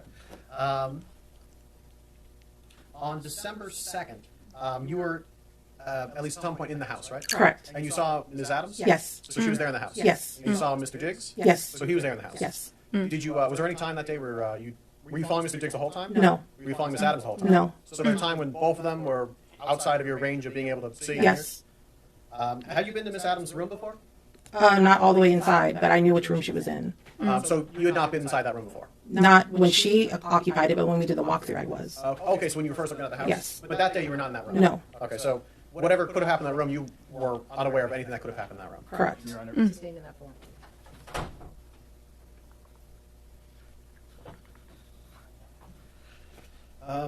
Is it fair to say that you have a financial interest in Mr. Jiggs doing well? What does that mean? If he does well, do you do well? I think we collectively do well. Yeah. Yeah, even outside of financially. Is he a good boss? Yes, he's great. Do you want to continue working for him? Yes. Nothing further. Exactly. Exactly. Girl. I just have one question for you. Yes. You mentioned that you got to drive the Porsche. Yes. All right. Would you lie under oath to get to drive the Porsche and work for Mr. Diggs? What does that mean? It's part of lying under oath, your job. What? I'm sorry. Is your job to lie, or would you be truthful? I'll be truthful. Okay. Who else got to drive that car? Mila.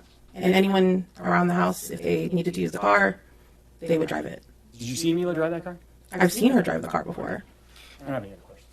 Anything else, Mr. Comment? What did that When prove? you said just other people around the house, about how many people does Mr. Diggs have working for him? Employed, one. So then otherwise they're all just contract or? Correct. Do you know about how many? Depends, depending on the job. Wait, Stefon's people are so stupid. They're literally now trying to say that every employee they had is an actual contractor. Yo, it's a dirty game, but somebody got to play it. Needed. Okay, do you know Objection, Your Honor. We're now outside the scope of the redirect. just in December, do you know? I couldn't give that to you on the top of my head. Nothing further. Thank you very much, you may sit. Thank you.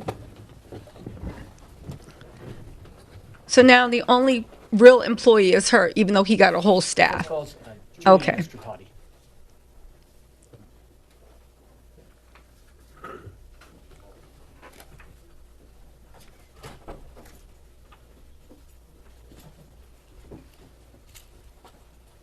Watch yourself. You're going to remain standing and face. Okay, who's this next person?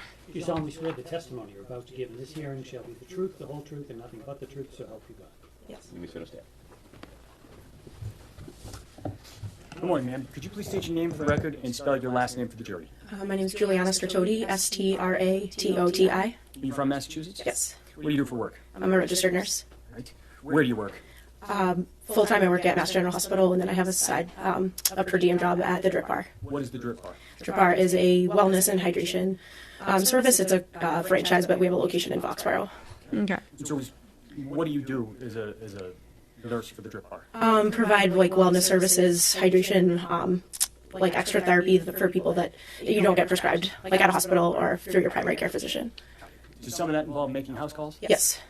On December 2nd, 2025, did you do some kind of treatment, a house call that afternoon? I did. And where was that? At Mr. Diggs' house. Right. And had you been to that house previously? I had. And that was at 7 Schoolmaster Street in Dedham, fair to Yes. say? Do you remember what time you got there? Most of my appointments were 4, 5, or 6 o'clock. I think that day I got there at about 5 o'clock. I may approach, Your Honor? Yes, go ahead. And of course, the image in front of you, I'm going to ask you to take a look at that and tell me if you recognize what that is. That's me ringing or at the front door on the ring camera. All right, and is that a fair and accurate depiction of you arriving at the house on December 2nd, 2025? Yes. I would move to admit it's Exhibit 12. No objection, Your Honor. Thank you. Some more? And I'm going to show you another photograph. Ask you to take a look at that. That's me leaving the house on the ring camera footage. All right, is that a fair and accurate depiction of you walking out of that house in the afternoon of December 2nd, 2025? Yes. I would move to admit to Exhibit 13. No objection, Your Honor. Thank you. Some more? 13.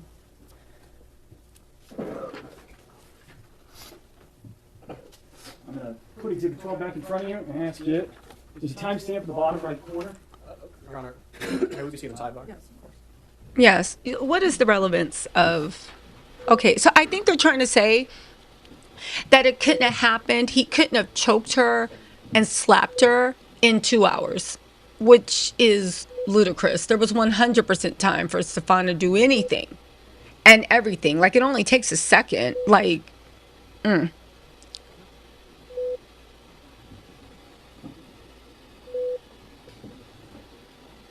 Let's see.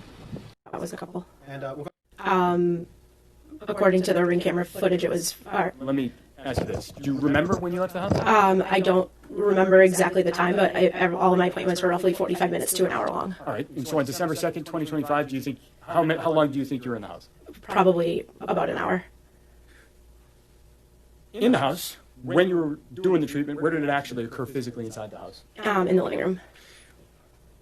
So then fair to say you were in that house that afternoon for about an hour, maybe a little less? Yes. Okay. Anything out of the ordinary that day? Not that I recall. Hear anything unusual? No. Did you see anything unusual? No. I have no further questions. Matt? Yes. Good morning still.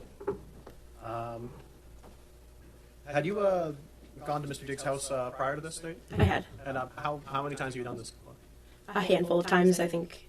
Before that was 2 or 3. Stefon's sleeping with her. And without you saying the actual names of any of your clients, what kind of clientele do you have with this job? It depends on what services they're looking for. So kind of all across the board. Your Honor, I have no further questions. Thank you, ma'am. You may step down. Thank you. County Defense calls Stephanie Anastasi. Okay. Who's next?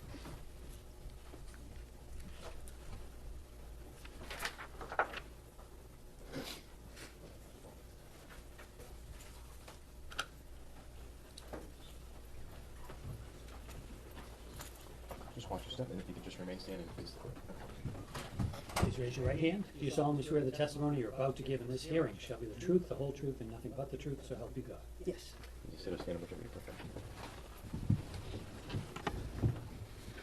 Good morning. Good morning. Good State your morning. name and spell your last name for the record, please. My first name is Stephanie. My last name is Anastasi, Anastassi. And do you live in Massachusetts, Ms. Anastasi?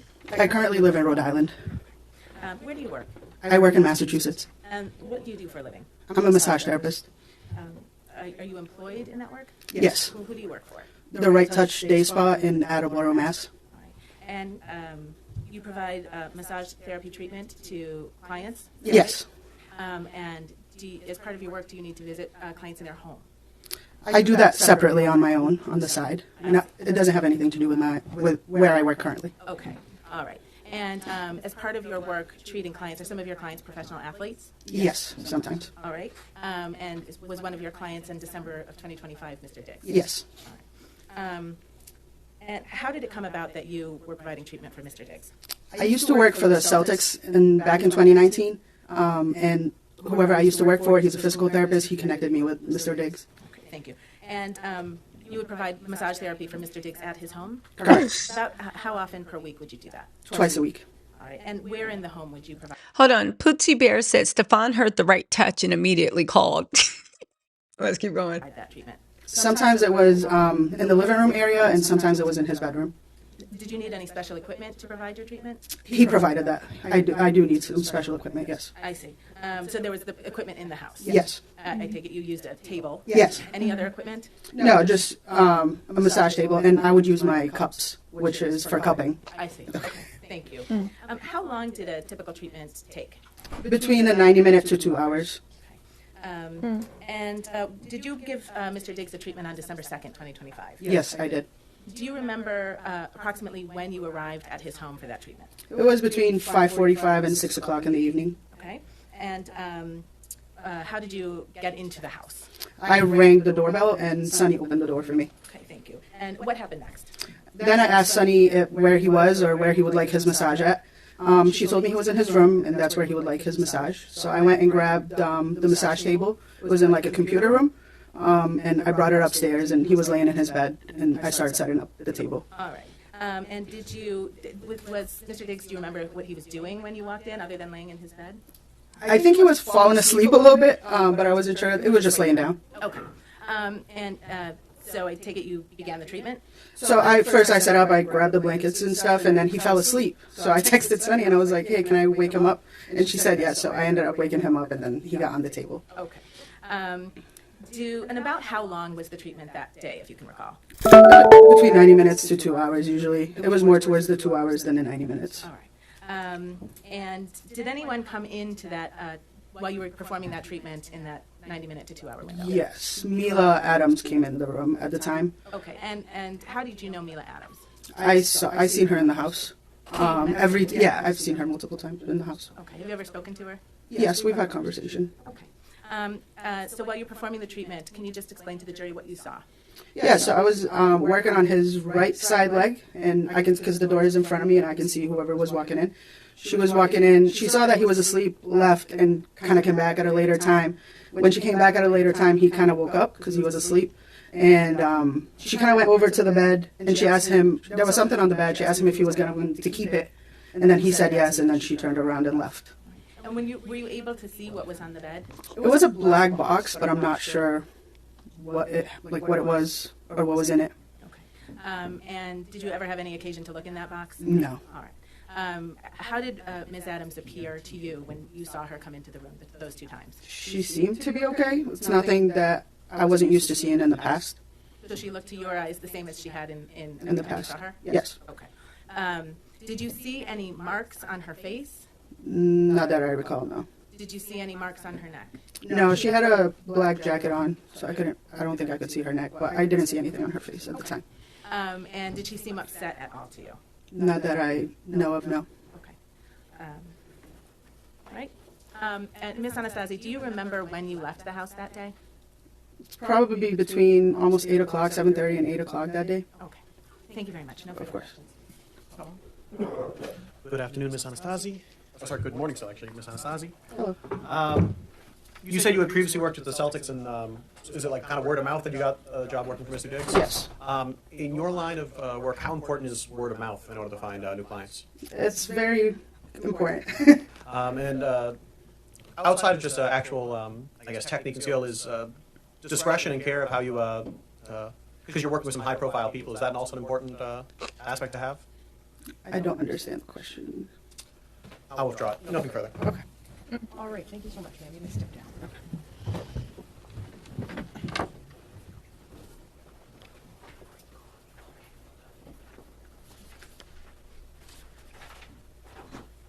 And then the defense calls Melissa Goddard. Okay, who's this? Melissa Goddard. Let's get her on the stand. Where are you employed? At PMG Private CFO. And what is PMG Private CFO? It's a boutique financial service company. So we do accounting, tax planning, tax prep, budgeting. We handle everything financial, data collection. And is one of your company's clients Steph Diggs? Yes, it is. Right. And do you work on Mr. Diggs' account? Yes, I'm his client manager. All right. And how long have you been the client manager for Mr. Diggs' account? Since November 13th, 2023. Okay. And can you just briefly describe how Mr. Diggs' account is structured? Sure. He has the personal side, which we call concierge, and the business side. So the personal side is his life personally, but because his person is a business, it transfers also over into businesses. And then he has several businesses that we operate. Can you just very briefly identify the different businesses? Sure. Diggs Deep LLC, which is for his name, image, and likeness. Liam Brands International, which is a clothing brand. CV Passem, which is a furniture brand. And Diggs Deep Foundation, which is his charity organization. And so those businesses that you just described, are those handled on the business side of his account? Correct. All right, and then there's a personal side or a concierge side to handle his business. To handle his personal expenses. Correct. Okay. And up until, starting before October 2025, so from 2023 to 2025 October, which side of his account did you handle?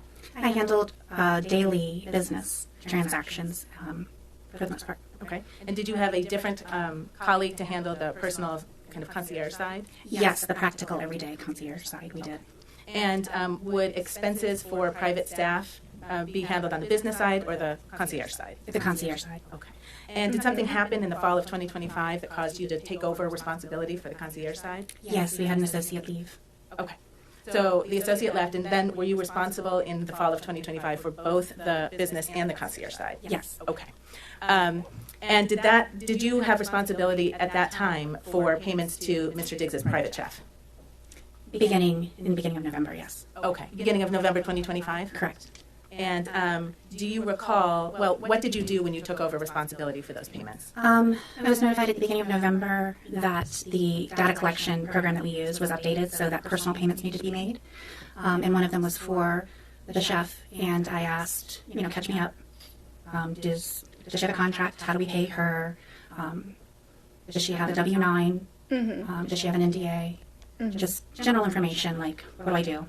And who are you talking to when you were getting this information? Son. Really quick, I want to give a shout out to Speak with my girl, Marcella.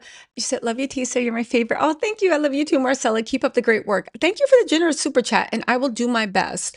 But let's get into this. I'm very confused what Stefon's team is doing. They're now trying to say that she was a personal contractor, not an employee, even though her job was an employee thing. But I think they're trying to get out of the workers' comp claim because that $19K actually is. On top of that, Stefon could face heavy fines from the state of Boston, definitely the city they live in, for not paying. Because when you don't pay employees correctly, that means you're not paying the government their share of the taxes. And there are heavy, heavy fines for that.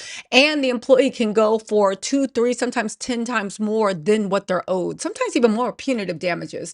So I think this is interesting that they're bringing this in during an assault case because, and I find it interesting that the prosecutor is not objecting. What does this have to do with the assault? This is the workers' comp case they are trying to litigate in court. Sunny. And who is Sunny? Stefon's personal assistant. Okay. All right. Do you recall receiving an invoice from Ms. Adams on December 1st of 2025? Yes. And do you recall what that invoice was for? It was for 3 weeks of services in November and reimbursable expenses. Okay. What did you do with that invoice when you received it? I checked, immediately I knew that it was incorrect because I had paid her weekly for 2 of those weeks. So it raised a flag. I needed to figure out had I made a mistake or had she made a mistake. And that caused me to look a little bit further into the reimbursable expenses. We're much more structured on the business side, so I usually audit those before paying them. Okay.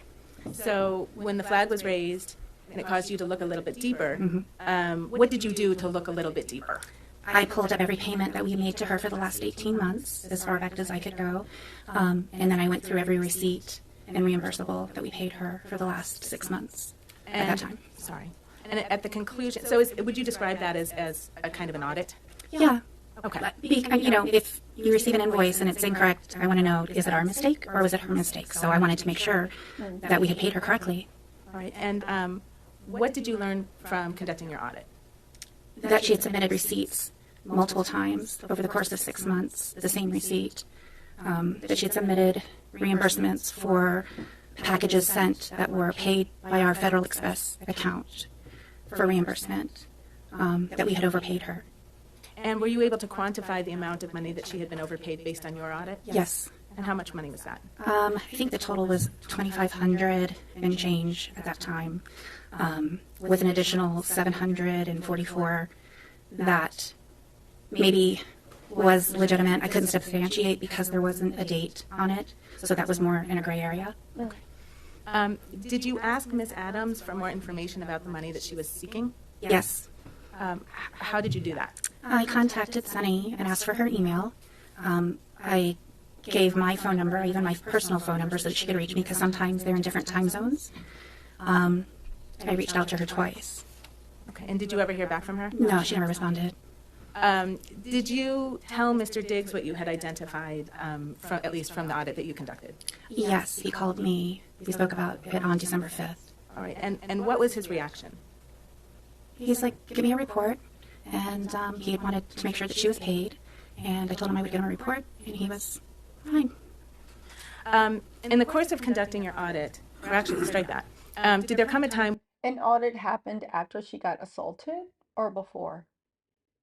Because, when you were aware that there was some paperwork not completed that you would have expected to be completed? At the beginning, when I took over, I asked for those things as, I think it was the beginning of December when the invoice didn't match what I had. You know, I'm buttoning things up. It's the end of fourth quarter. We're closing out the end of the year, so I wanted to make sure we had everything. So, you know, I was going through everybody's paperwork. But yes, it was about the beginning of December I realized we don't have the paperwork. All right, and did you do anything about that? Yeah, I had asked Sunny to, I had mentioned to Steph that I think we should get one. He said coordinate with Sunny, which I did on December 4th. And I didn't receive anything, so I followed up with it as I normally would. And how did you follow up with it? I asked Sunny if she collected it, and I emailed Mila asking for it. Do you remember the date on which you emailed Mila for it? Sorry. December 8th. December 8th. Did you follow up again with Ms. Adams, if you can recall? I did not, because Steph said not to worry about it. Okay. So was it in discrepancy? Was she stealing? Because Stefon himself didn't seem concerned. Like, okay, like, yeah, he wasn't worried about it. This is interesting. Just one moment, I'm sorry, Heather.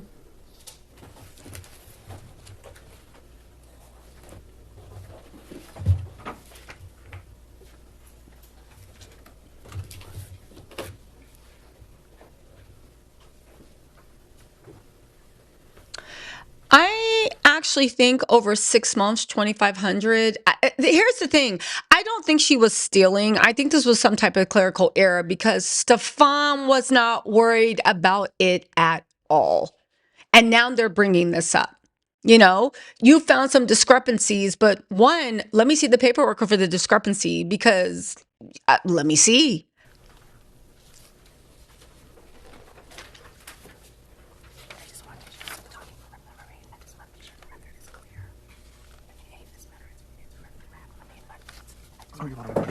Yeah, that's right.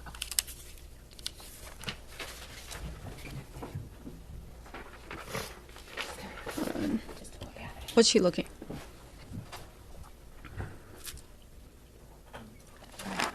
Ms. Goddard, you just testified that you followed up with Ms. Adams asking for the NDA on December 8th. Oh, I'm sorry, I was incorrect. It was December 13th. Okay.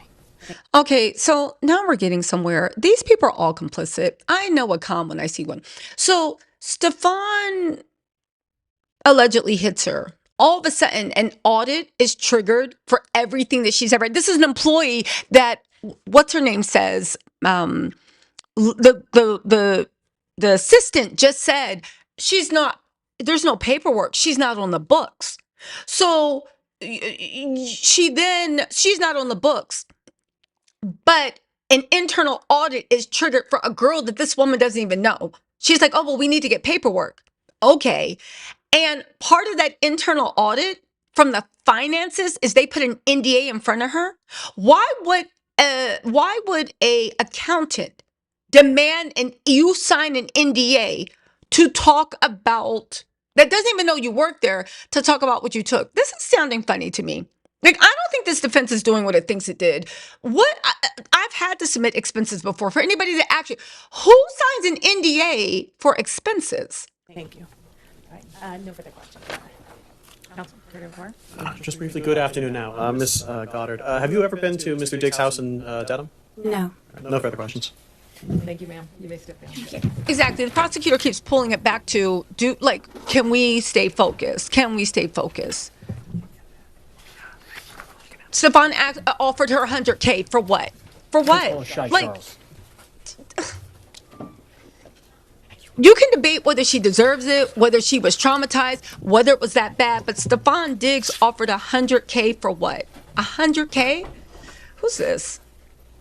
Probably she's pretty. Probably somebody Stefon. is that special framework. Please raise your right hand. Do you solemnly swear the testimony? Pause. People sign NDAs all the time. I understand that, Keita. What I'm trying to say is NDAs are not handled by accountants. It is when an accountant decides to randomly, after you've been assaulted, do a random audit because she said, oh, I didn't know this person existed. So she randomly audited every charge she's ever made on the corporate charge. They were clearly trying to find something, in my opinion. And in the middle of being like, hey, we see some discrepancy, she wants you to sign an NDA. Why would an accountant who is doing an audit, the accounting firm, try to get an NDA in for Stefon a week after he hit you? Like, are y'all seeing the hustle? Mind you, she's been working there for 7 months. Most audits are applied to new employees. You've been working there for 7 months. You haven't been, your job every month is to take the receipts and take the invoices and make sure that what is going in and paid out all rectifies. You do not wait 7 months to do that. So now after 7 months, you're like, oh, wait, why were we paying this? That means that you never checked the receipts she was giving you because she was submitting receipts and then the receipts were being paid to her. So you weren't doing your job as an accountant for 7 months. But why would they try to slip in an employee NDA, an accounting firm? You guys, that makes no sense. The testimony you're about to give in this hearing shall be the truth, the whole truth, and nothing but the truth, so help you God. I do. You may sit down. Oh, this is the hair braider? Oh my God. Good afternoon, This is ma'am. Cardi's hair Please braider. state your name for the record and spell your first and your last name. My name is Shai Charles. It's spelled Xiacharles. What do you do for a living, ma'am? I own a hair salon and I braid hair, natural hair. And where do you live? I live in Brooklyn, New York. You said you own a salon. Do you have an actual physical location? Yeah, I do. Is that down in the New York City area as well? Yes, it's in Crown Heights. How many clients do you have roughly? Too many to count. I have lots of clients. Okay. Is one of them Stefon Diggs? Yes, it is. How do you know Mr. Diggs? I started doing his hair when he played for the Buffalo Bills. Do you know how many years ago that was? I'm not good with dates, but whenever he last played for the Buffalo Bills. Okay. Yeah. When you actually do Mr. Diggs' hair, how long does that process actually take? I'd estimate probably about 3 to 5 hours, anywhere between that. Yeah. And where have you done Mr. Diggs' hair? At his house. He travels a lot for work, so wherever he needs me to do his hair, I go. This is the girl that's supposed to be sleeping with well? Stefon, Yeah.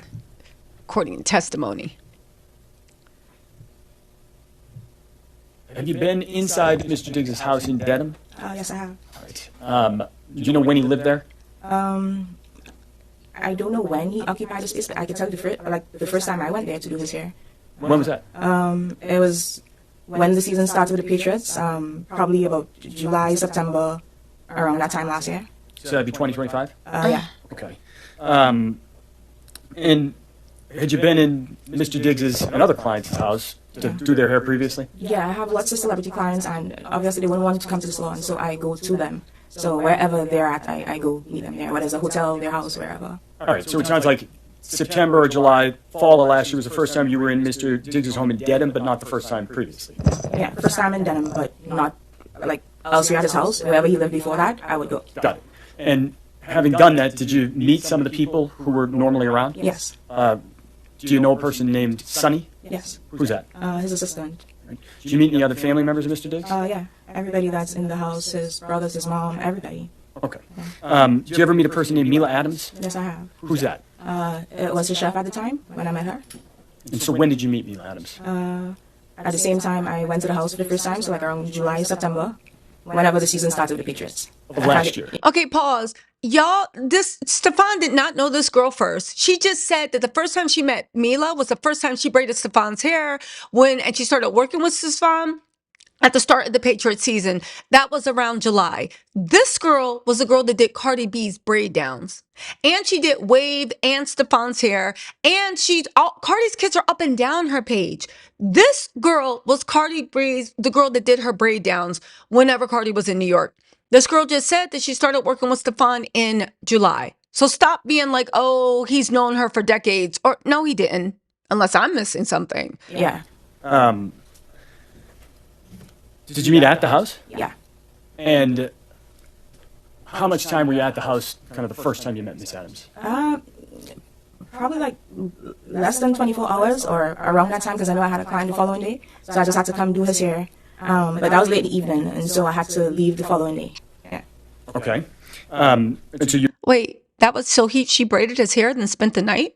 Mm-hmm. met Miss Adams at that point, but did you speak to her? I did because I had to go to Walgreens to get some products, and so I asked anybody in the house if they needed anything, and Mila said she needed a sponge, a makeup sponge, and so I got her the sponge. When I came back to the house, she asked me how much money it was, and I told her it was okay, and that's the first interaction we had. Okay. Did you have any other further interaction with Miss Adams after that kind of initial 24-hour stay? Yeah, when I came back to the house. When was that? I can't give you an exact date, but I could like estimate. So probably within 2 weeks, because he'll do his hair like every 2 to 3 weeks. So about 2, maybe 3 weeks later? Yeah. You went back to the house in Dedham? Yeah. Was Miss Adams at the house in Dedham at that point? Yeah. So did you speak more to her when you went back the second time? Yeah. So can we go back? Because even after, because I don't No, know. I'm sorry. Just, Okay. I apologize, Yeah. Miss Charles. But Yeah. did you speak to Miss Adams again that second time? you Yeah, went back I to did. the house? Yeah, we spoke more. Yeah. All right. How much time did you spend with her the second time? More time, or like a longer time, because we were talking about food, and she wanted to come to New York to start her restaurant. And I'm a business owner, and we connected on the fact that she was a business owner, and I have like a big social media following, and I told her that she needed to do content, and I wanted to help her with her content so she could start her business. So we connected on that. Did you end up helping her Yeah. with content? Yeah. Did you two stay in touch? Yeah. How long were you around at the house in Dedham that second time? I can't tell you how long, honestly. I would stay longer if it had a game and we'd go to the game together. But for however, because most times she'll be like the only female there and Sunny will come and go. And so I spent more time with her. Okay. Yeah. Kind of following that time you spent together where you said you connected over being business owners, Yeah. did you two remain in contact? Yeah. Steven, you're And how did you stupid. do that? We'll text, we'll send Instagram reels, we'll FaceTime. Did you guys exchange phone numbers? Yeah.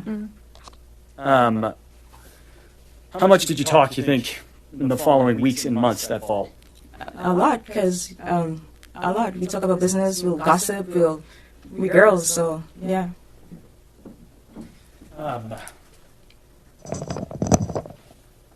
Did you ever spend more time together in person Okay. with Miss Adams? Yeah, I took her back to my country. I'm from Trinidad and Tobago, so I took her to Tobago. She spent time with my family, with my grandmother. Yeah, I actually bought her ticket to go to Tobago. So yeah, When was that? this was probably around Thanksgiving time. End of November then? Yeah, whatever Thanksgiving was. Okay. Yeah. Following that trip, do you remember where you went after that? I came back to New York. We came back on the same flight. I came back to New York, and she went to Boston. Okay. Do you remember where you were on December 2nd? Yeah, actually, I was in Target, like late evening. What were you doing in Target? I was shopping for ingredients because I was spending too much money on Uber, so I was buying ingredients to cook, like groceries. You're buying groceries at Target? Yeah. What were you cooking?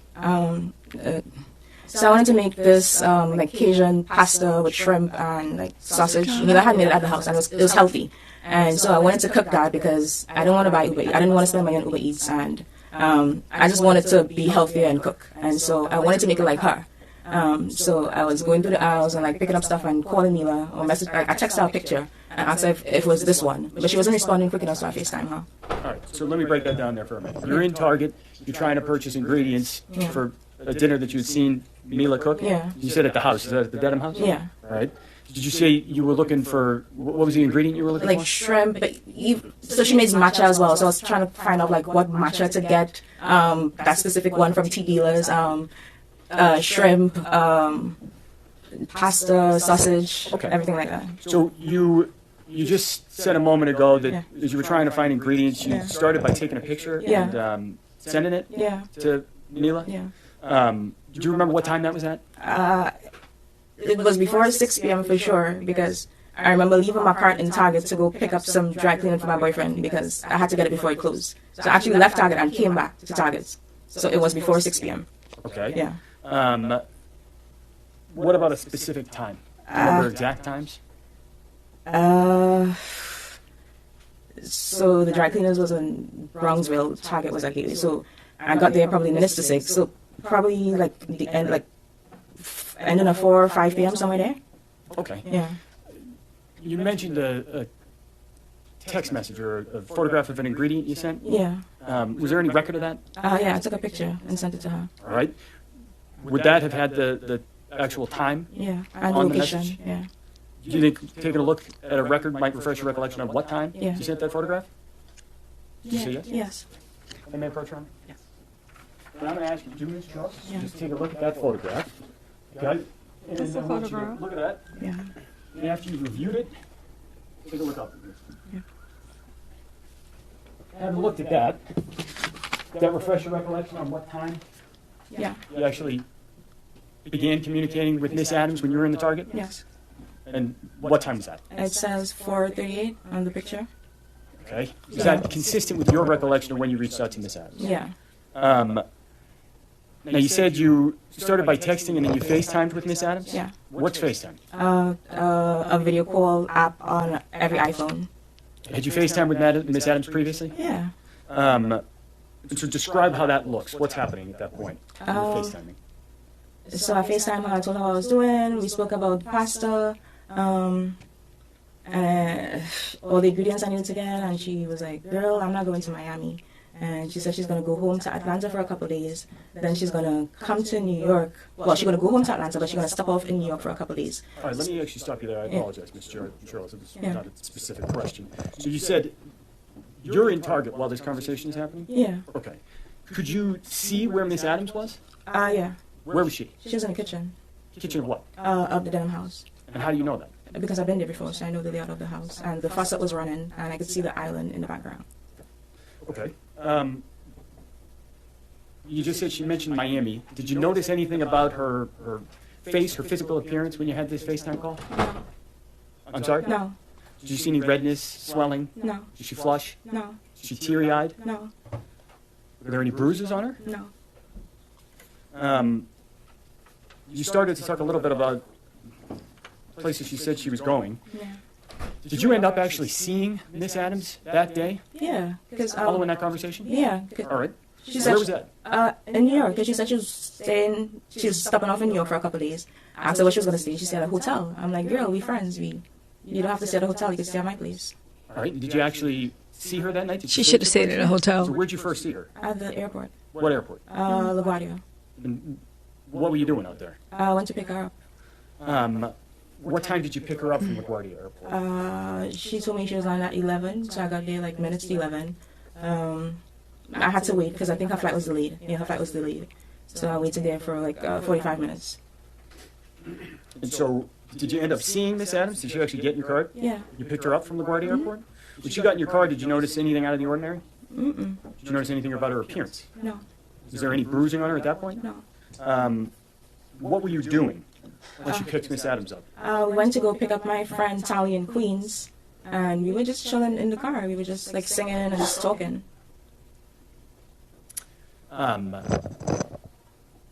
Anything out of the ordinary about either Miss Adams or your friend Tolly's demeanor? No. What's your friend Tolly's name? Her name is Natalia Moses. Okay. Your car, what kind of car do you drive? Mercedes-Benz GLE 63S. Is there any kind of aftermarket systems that's equipped with? Oxford itself. Let me ask you this. Does your car have video? Yeah, well, I install dashcam in my car. Oh, you put the dash cam in. That Yeah. didn't come with the car itself? Got it. What I'm going to ask is if we could pull up video 2, I believe, from what has been marked exhibit number 5.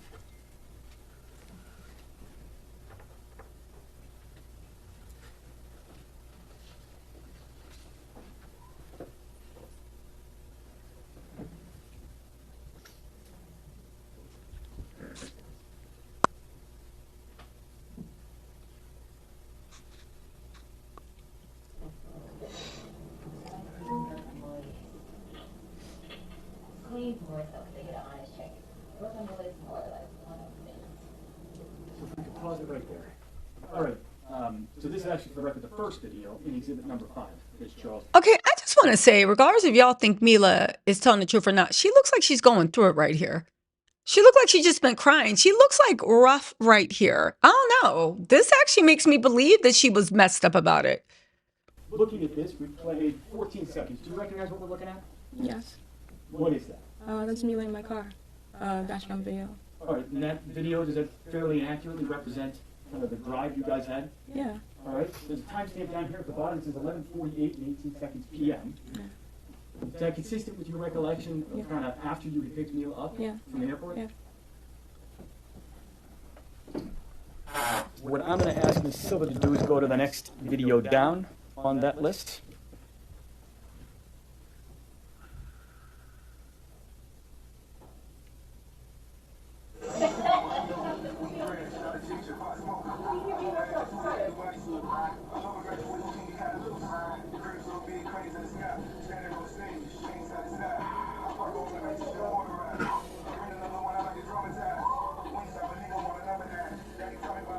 I'm going to ask Ms. Silva to pause it real quick by hitting the space bar.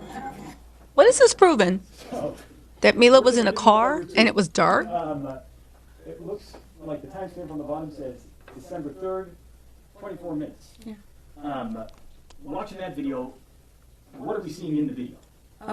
We were listening to Cranes in the Sky by Solange, and we were just talking about what the song was about. Got it. Yeah. So when you say there, we, who is we? My friend Natalia Moses and Mila Adams in the car. All right, so where we pause it, it's a little hard to see, but is your testimony that Ms. Moses was in the car? Yeah.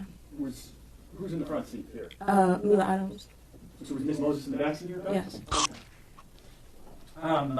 What did the three of you do that night? We went to Jersey. I have a house in Jersey City, so we went to Jersey City. And what did you do? Drink, eat wings, and watch TV, just chill. All right. Did you end up staying or sleeping in Jersey City, or did you sleep somewhere else? No, I went back to my apartment in Brooklyn. Who went back to your apartment in Brooklyn? Me, Tally, and Mila. And what time do you think you got back? I'd estimate probably like 3, 4 a.m. in the morning. All right, so early in the morning? Yeah.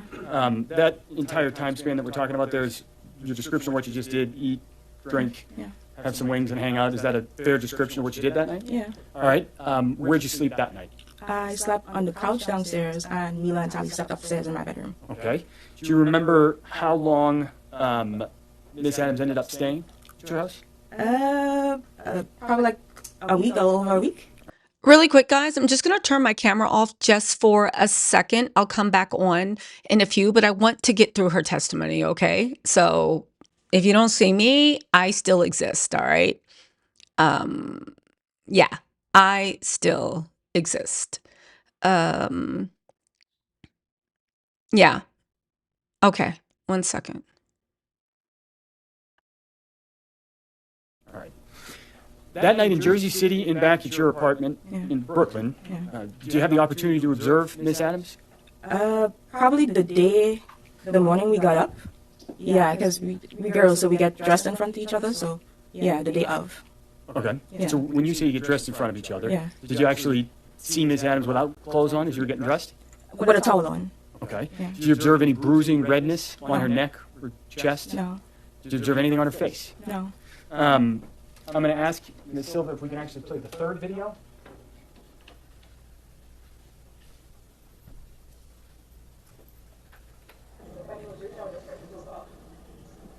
So I'm going to pause it right there and just ask you, so this image, is that a fair and accurate representation of how Ms. Adams looked that day on December 3rd? Yeah. That video kind of depicts how she looked? Yes. Thank you, Ms. Silva. Anytime the day of December 3rd, did you notice bruising developing, redness, any kind of physical marks on Miss Adams? No. On December 4th, 5th, 6th, did you notice any of that? No.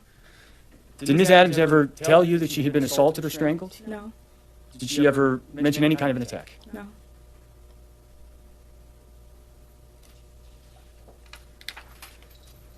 Do you remember when she left?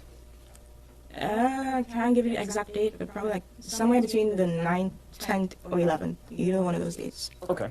And after Miss Adams left, Actually, let me back up. Strike that. So if she got there on December 2nd, she left on the 9th, 10th, or 11th. Is it fair to say she was down there for a week, maybe a little bit more? Yeah. All right. After she left, did you see her again? Yeah, I saw her afterwards. Soon afterwards? Where was that? In Boston. And in Boston, where were you? Where was I in Boston? Yeah. At the house. In Dedham. Oh, apologies. Yeah. I understand. So you saw her again at the house in Dedham? Yeah. And when was that? Probably the 13th. Yeah, the 12th or the 13th, because I had to go do his hair. Okay. What was there some sort of time-sensitive pressure about doing his hair? Because he had to leave to go to Miami, so I had to go do his hair. Yeah. Okay. I had to do his hair. Probably had a game. He probably had a game. Okay. Yeah. So let me back you up. Miss Adams leaves New York. Yeah. 9, 10, 11. Yeah. And your testimony was that you think it was on the 13th. You saw her again? Yeah, either 12, 13, 14, somewhere there. I'm not good with dates. Okay. Yeah. And that was in? At the house in Dedham. All right. Yeah. What were you doing in the house in Dedham? I had to do his hair. Who was in the house in Dedham? His mom, Mila, me. I think Marshawn was there. Yeah. Yeah, that's where I can remember being in the house. Okay. Did you do Mr. Diggs' hair that day? Yeah. What time of day? It was late evening. In the evening then? Yeah. Is that what you said? Yeah. How long did doing his hair take? Between 3 and 5 hours. So, do you remember when you finished doing his hair roughly? It was late that night. Yeah, like probably 10, 11, somewhere there. What did you do after you finished doing Mr. Diggs' hair that night? I slept on the couch because I had a flight 6 a.m. that morning. 6 a.m. the following morning or that morning? So I did his hair the night. I stayed downstairs on the couch. I was laying on the couch on my phone. I stayed down there because I had a flight early the next morning. Got it. Yeah. When you were down on the couch, what happened? Like later into the night, Mila came downstairs and she was just talking about stuff that happened earlier in the day. All right. Let me back you up there for a moment. Did you see anything unusual on the evening of December 13th? When you were doing Mr. Diggs' hair? Yeah, so I was behind the couch. He was on the couch with Miss Stephanie. We were watching a Netflix comedy special, and we were just here kicking it. He was on his phone. Mila was in the back of us, like in a little dining area. She was on her phone, and she shouts over to him, "Yo, Steph, when am I get my money?" And he responds, I think he spoke to the accountant, and her didn't mean a change. His didn't mean a kind of change. But I wasn't paying any attention to it. I was just doing my job. So after a while, she moves from behind the dining table and she comes to the front, like on the side, like a love seat area thing. And she was there on her phone and she was just like laughing really loud. I don't want to imply anything, but like, Let me stop you right there. You said she's over on her phone. She was laughing really loud. Yeah. Was she watching the comedy special? No, she was just on her phone. Okay. So you said later that night or the next morning you spoke to her again? Yeah, like in the probably midnight, 1 a.m.-ish. Yeah, she came downstairs and we were talking. When she came downstairs, was there anybody else downstairs? No, just me and her. And what did she tell you when she came downstairs? She asked me if he was annoyed. She asked you if if he was annoyed. And that's Mr. Diggs? Yeah. Did she tell you she was going to do anything? Yeah, she was trying to antagonize him while she was on the couch, like trying to get beneath his skin, and she was. Okay. So let me ask you this way: did she indicate when she came downstairs that she was going to do anything? Did she tell you she was going to take any action? Yeah, she said she was going to sue him. For what? For the money that he owes her, and like she gonna take it to the blog. She gonna take it to the block. Blogs. Got it. Yeah. It was like an hour-long conversation, so it was a lot. So. Let me stop you there. Oh, sorry. So, do you remember her saying that she was going to make him pay? Yeah. Do you remember her saying anything about a hostile work environment? Yeah. Let me have one moment, Your Honor. Yeah.